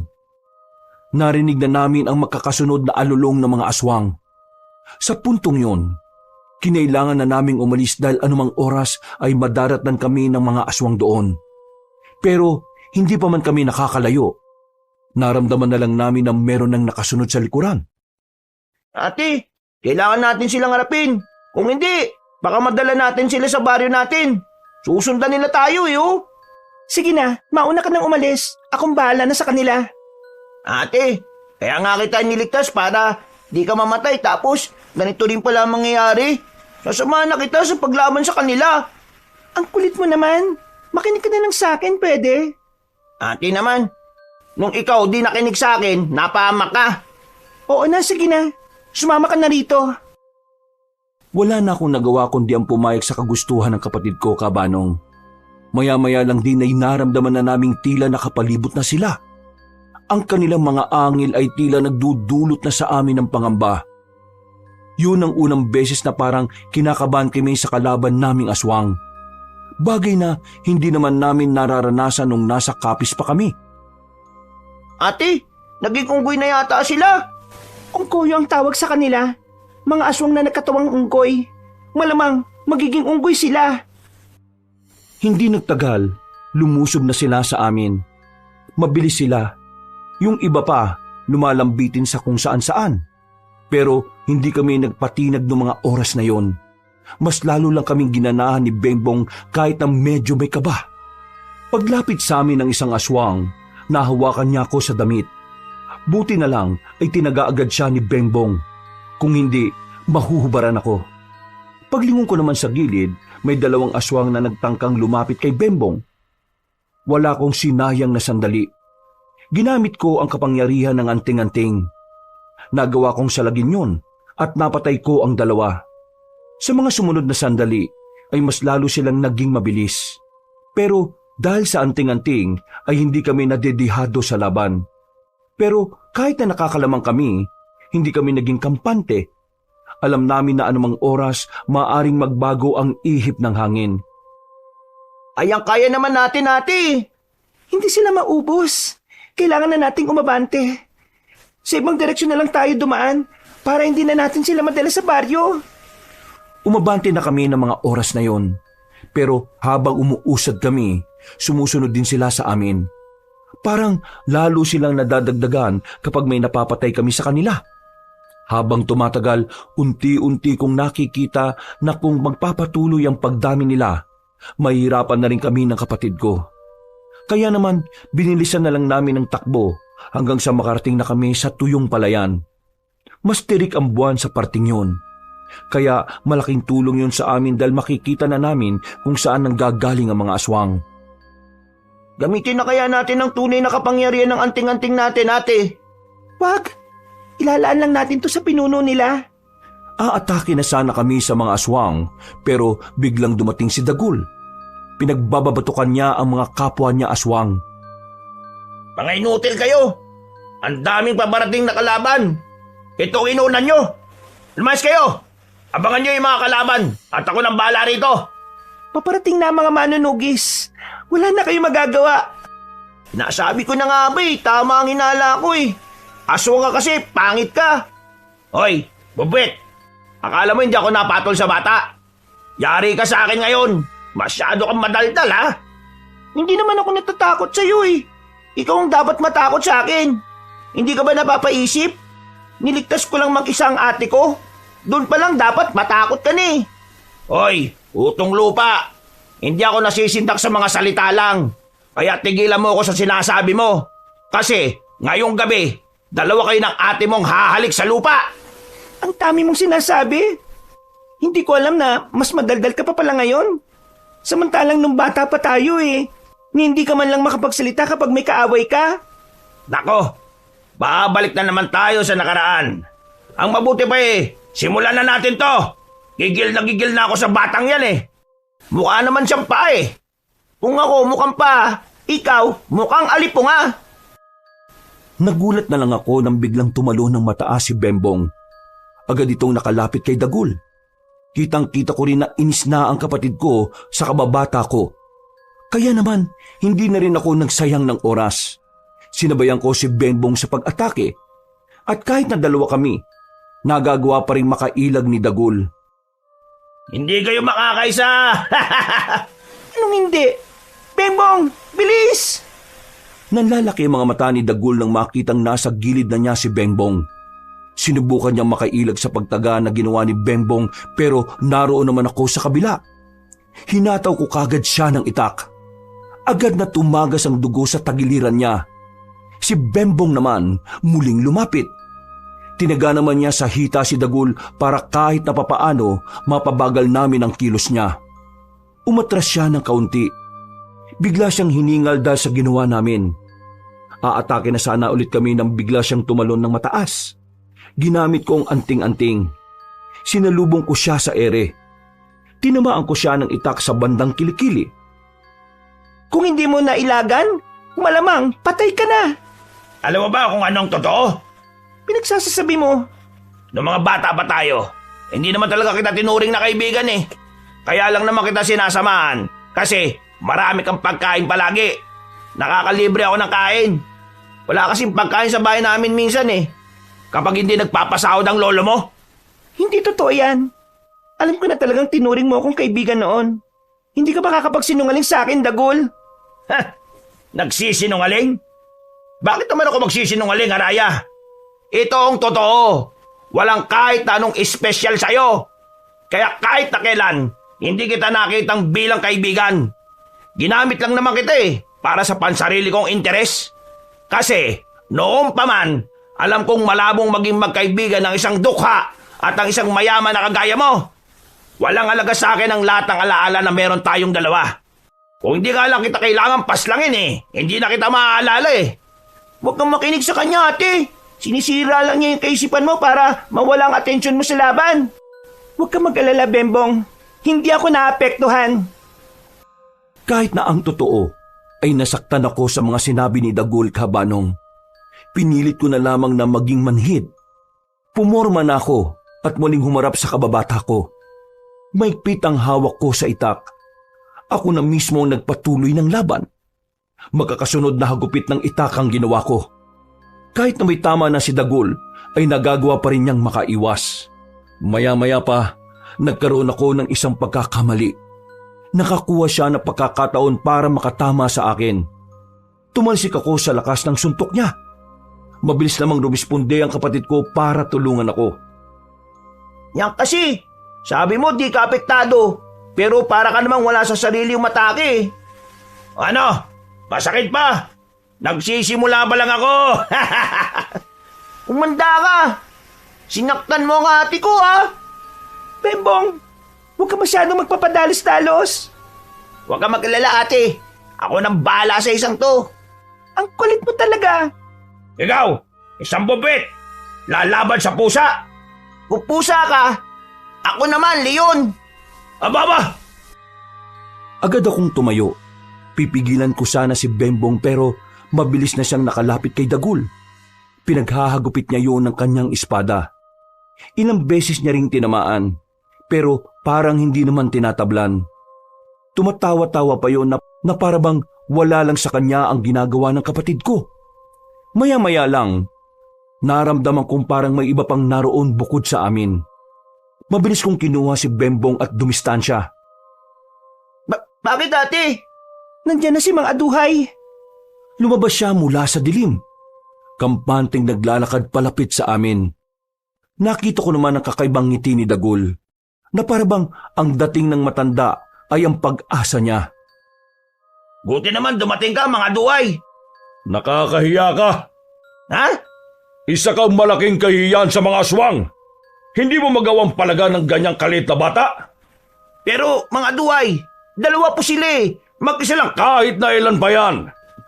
Nagpakita ka man lang sana na kahit papaano nakakalabang ka. Pero wala. Tingnan mo yung dalawang kalaban mo. Kakaunti pa lang ang galos. Kung ibang aswang yan, baka pinatay na yung dalawang yan. Pero ikaw ano? Mga duway, malalakas silang dalawa eh. Kahit na yung bata na yan. Impacto sa labanan yan, mga duway. Ang sabihin mo, mahina ka lang talaga. Tinuruan kita kung paano maging malakas. Pero isang musmus lang ang magpapahina sa tuhod mo? Hindi ako musmos. Bata lang ako sa paningin nyo. Pero kayang-kaya ko kayong labanan at paslangin. Hoy bata, ibahin mo ako. Hindi ako kagaya nito na mahina. Pumapatol pa naman ako sa bata. Kaya hindi kita palalampasin. Subukan mo lang saktan ng kapatid ko. Ihatid kita sa tahanan ng mga demonyo. Kung ganun pala, di simulan na natin. Mga duway, labang ko ito. Manahimik ka! Anong karapatan mong angkinin ang isang laban kung hindi mo na ito kayang panindigan? Pero, tumigil ka na! Nagulat na lang ako sa ginawa ni Mang Aduhay. Humaba kasi ang kuko niya at ibinaon niya sa tiyan ni Dagul. Sumuka agad ng dugo ang kababata ko. At bago siya bumagsak sa lupa, nakita ko pa siyang nakangiti sa akin. Hindi ko alam kung ano ang ibig niyang sabihin sa ngiting yon. Pero nakaramdam ako na matinding kalungkutan. Natagpuan ko na lang ang sarili kong tumutulo ang luha ko. Anong ginawa mo sa kanya? Oh, bakit ka nagagalit dyan? Di ba kalaban niyo ang mga aswang? Yan na. Ako mismo ang gumawa ng gusto niyong gawin. Kababata mo nga pala si Dagul. Pasensya ka na. Hindi ko na kasi maalala eh. Walang hiya ka. ate! Sa galit ko, kabanong, nilapitan ko kagad si Mang Aduhay. Pinagtatataga ko siya, pero hindi ako makatama. Bigla na lang niya akong sinuntok sa tiyan. Sobrang lakas. Napadura kagad ako ng dugo. Namimilipit akong bumagsak.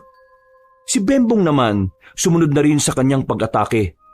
Pero masyadong kakaiba si Mang Aduhay. Parang naririnig niya ang utak namin dahil basang-basa niya ang bawat kilos. Nahawakan niya ang kapatid ko sa damit. Inagaw nito ng marahasang espada. Binalibag naman niya si Bembong. May hina naman pala kayo eh. Nagsayang lang ako ng pamasahe para humantong sa ganito. Hindi ako makapaniwala na kayo ang pinagmamalaki ng kapis.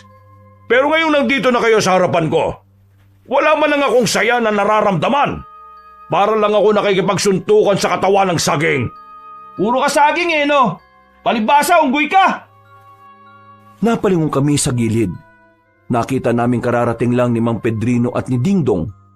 Sa puntong ito, tila nabuhayan na ako ng loob. tumaas kahit papaano ang moral namin ng kapatid ko. Bumangon ako at lumapit kay Bembong. Nahihirapan siyang makatayo. Sa liit kasi ng katawan niya ay mararamdaman niya talaga ang paghampas niya sa lapag. Sa wakas, nakita na rin kita. Matagal mo na pala akong hinahanap. Sino ka ba? Ako lang naman ang tumatayong pinuno ng mga manunugis dito sa Siquijor.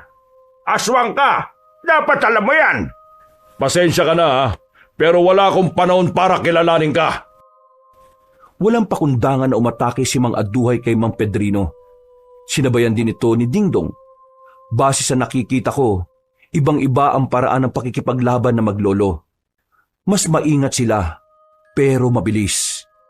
Kabanong, buong akala namin ay nakakalamang na kami sa laban noong oras na yon.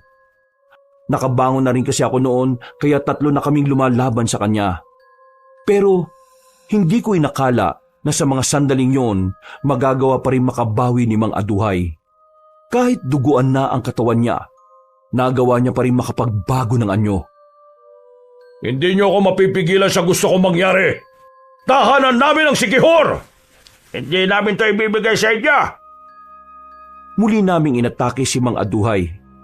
Naging maskuladong unggoy siya noong mga oras na yun. Una niya akong nilapitan. Hindi ako nakapaghanda.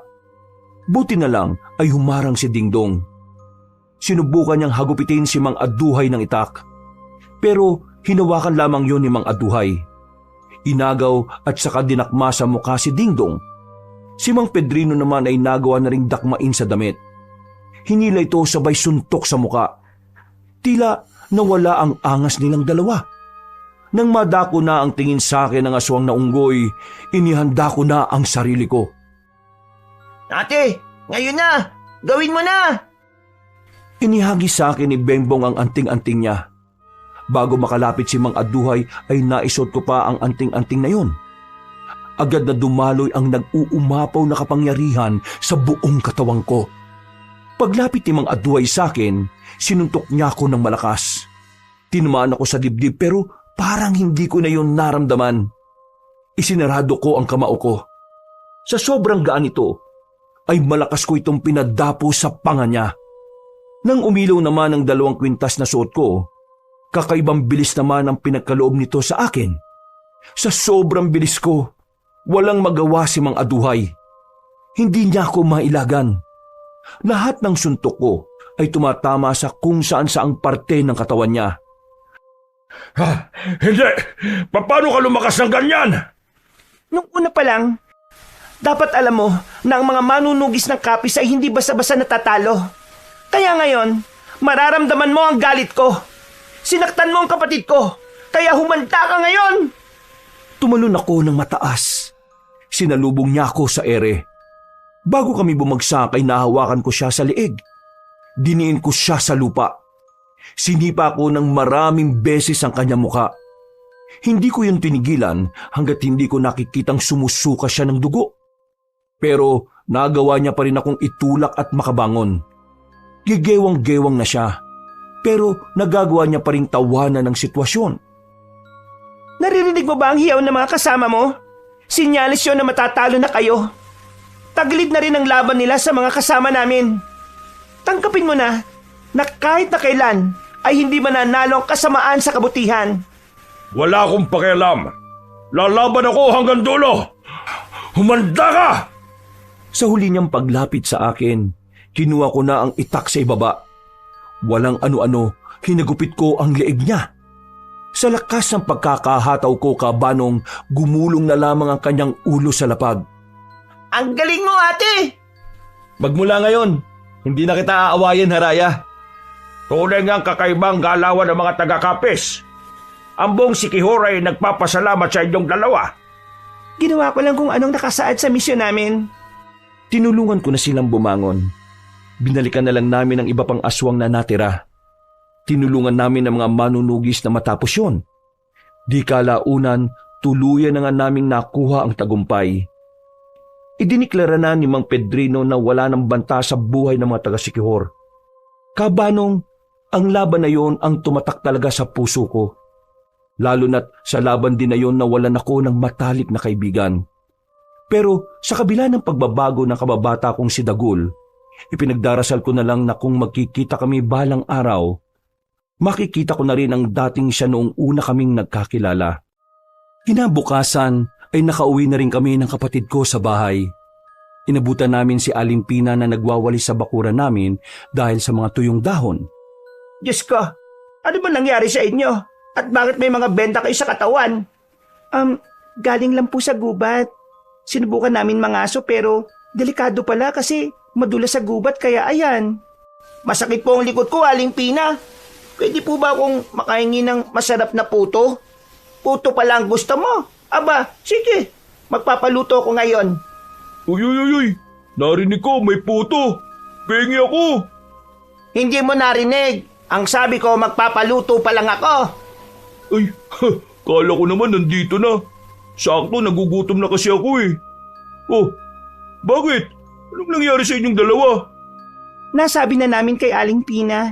Siya na lang ang tanungin mo. Aling Pina, ano ba nangyari sa kanila? Ay nako, bahala ka dyan. Mabuti pa samahan mo na lang akong bumili ng rekado. Magluluto tayo ng puto. Umalis silang dalawa at napapangiti na lamang kami ni Bembong. Kabanong, masasabi kong naging masaya rin ang pananatili namin doon kahit na kailangan pa naming humarap sa matinding hamon. Pamilya na rin ang itinuring sa amin ni Aling Pina at ni Jano. Si Mang Pedrino at Dingdong naman ay sumama sa aming papuntang Capiz para makilala ng personal ang pinakamababangis na manunugi sa probinsya namin. At sa mga sumunod na taon, dumadalo-dalo pa rin naman kami sa Siquijor. Nagpabalik-balik na lang kami doon. Hindi pa rin nalalaman ni Jano at ni Aling Pina kung ano nga ba talaga ang ginagawa namin doon. Hinding-hindi ko makakalimutan ng karanasan na yon, Kabanong. Habang buhay nang nakatatak sa puso ko ang mga aral at mga taong nakasama namin sa lugar na yon. Mga taong nagdulot sa amin ng ngiti at kasiyahan. At higit sa lahat, nagdulot sila sa amin ng mga bagong pananaw na madadala namin sa paglakad ng panahon. Sa mga nakikinig, sa mga kabangers, palagi lang natin tatandaan na ipaglaban natin ang kabutihan. Dahil ang kabutihan ay ang magdadala sa atin sa kapayapaan. Hanggang dito na lamang po ako. Maraming salamat po sa inyong lahat mga kabangers at lalong-lalo na sa inyo, Kabanong. Wakas. Pinagpalang araw, Kabanong.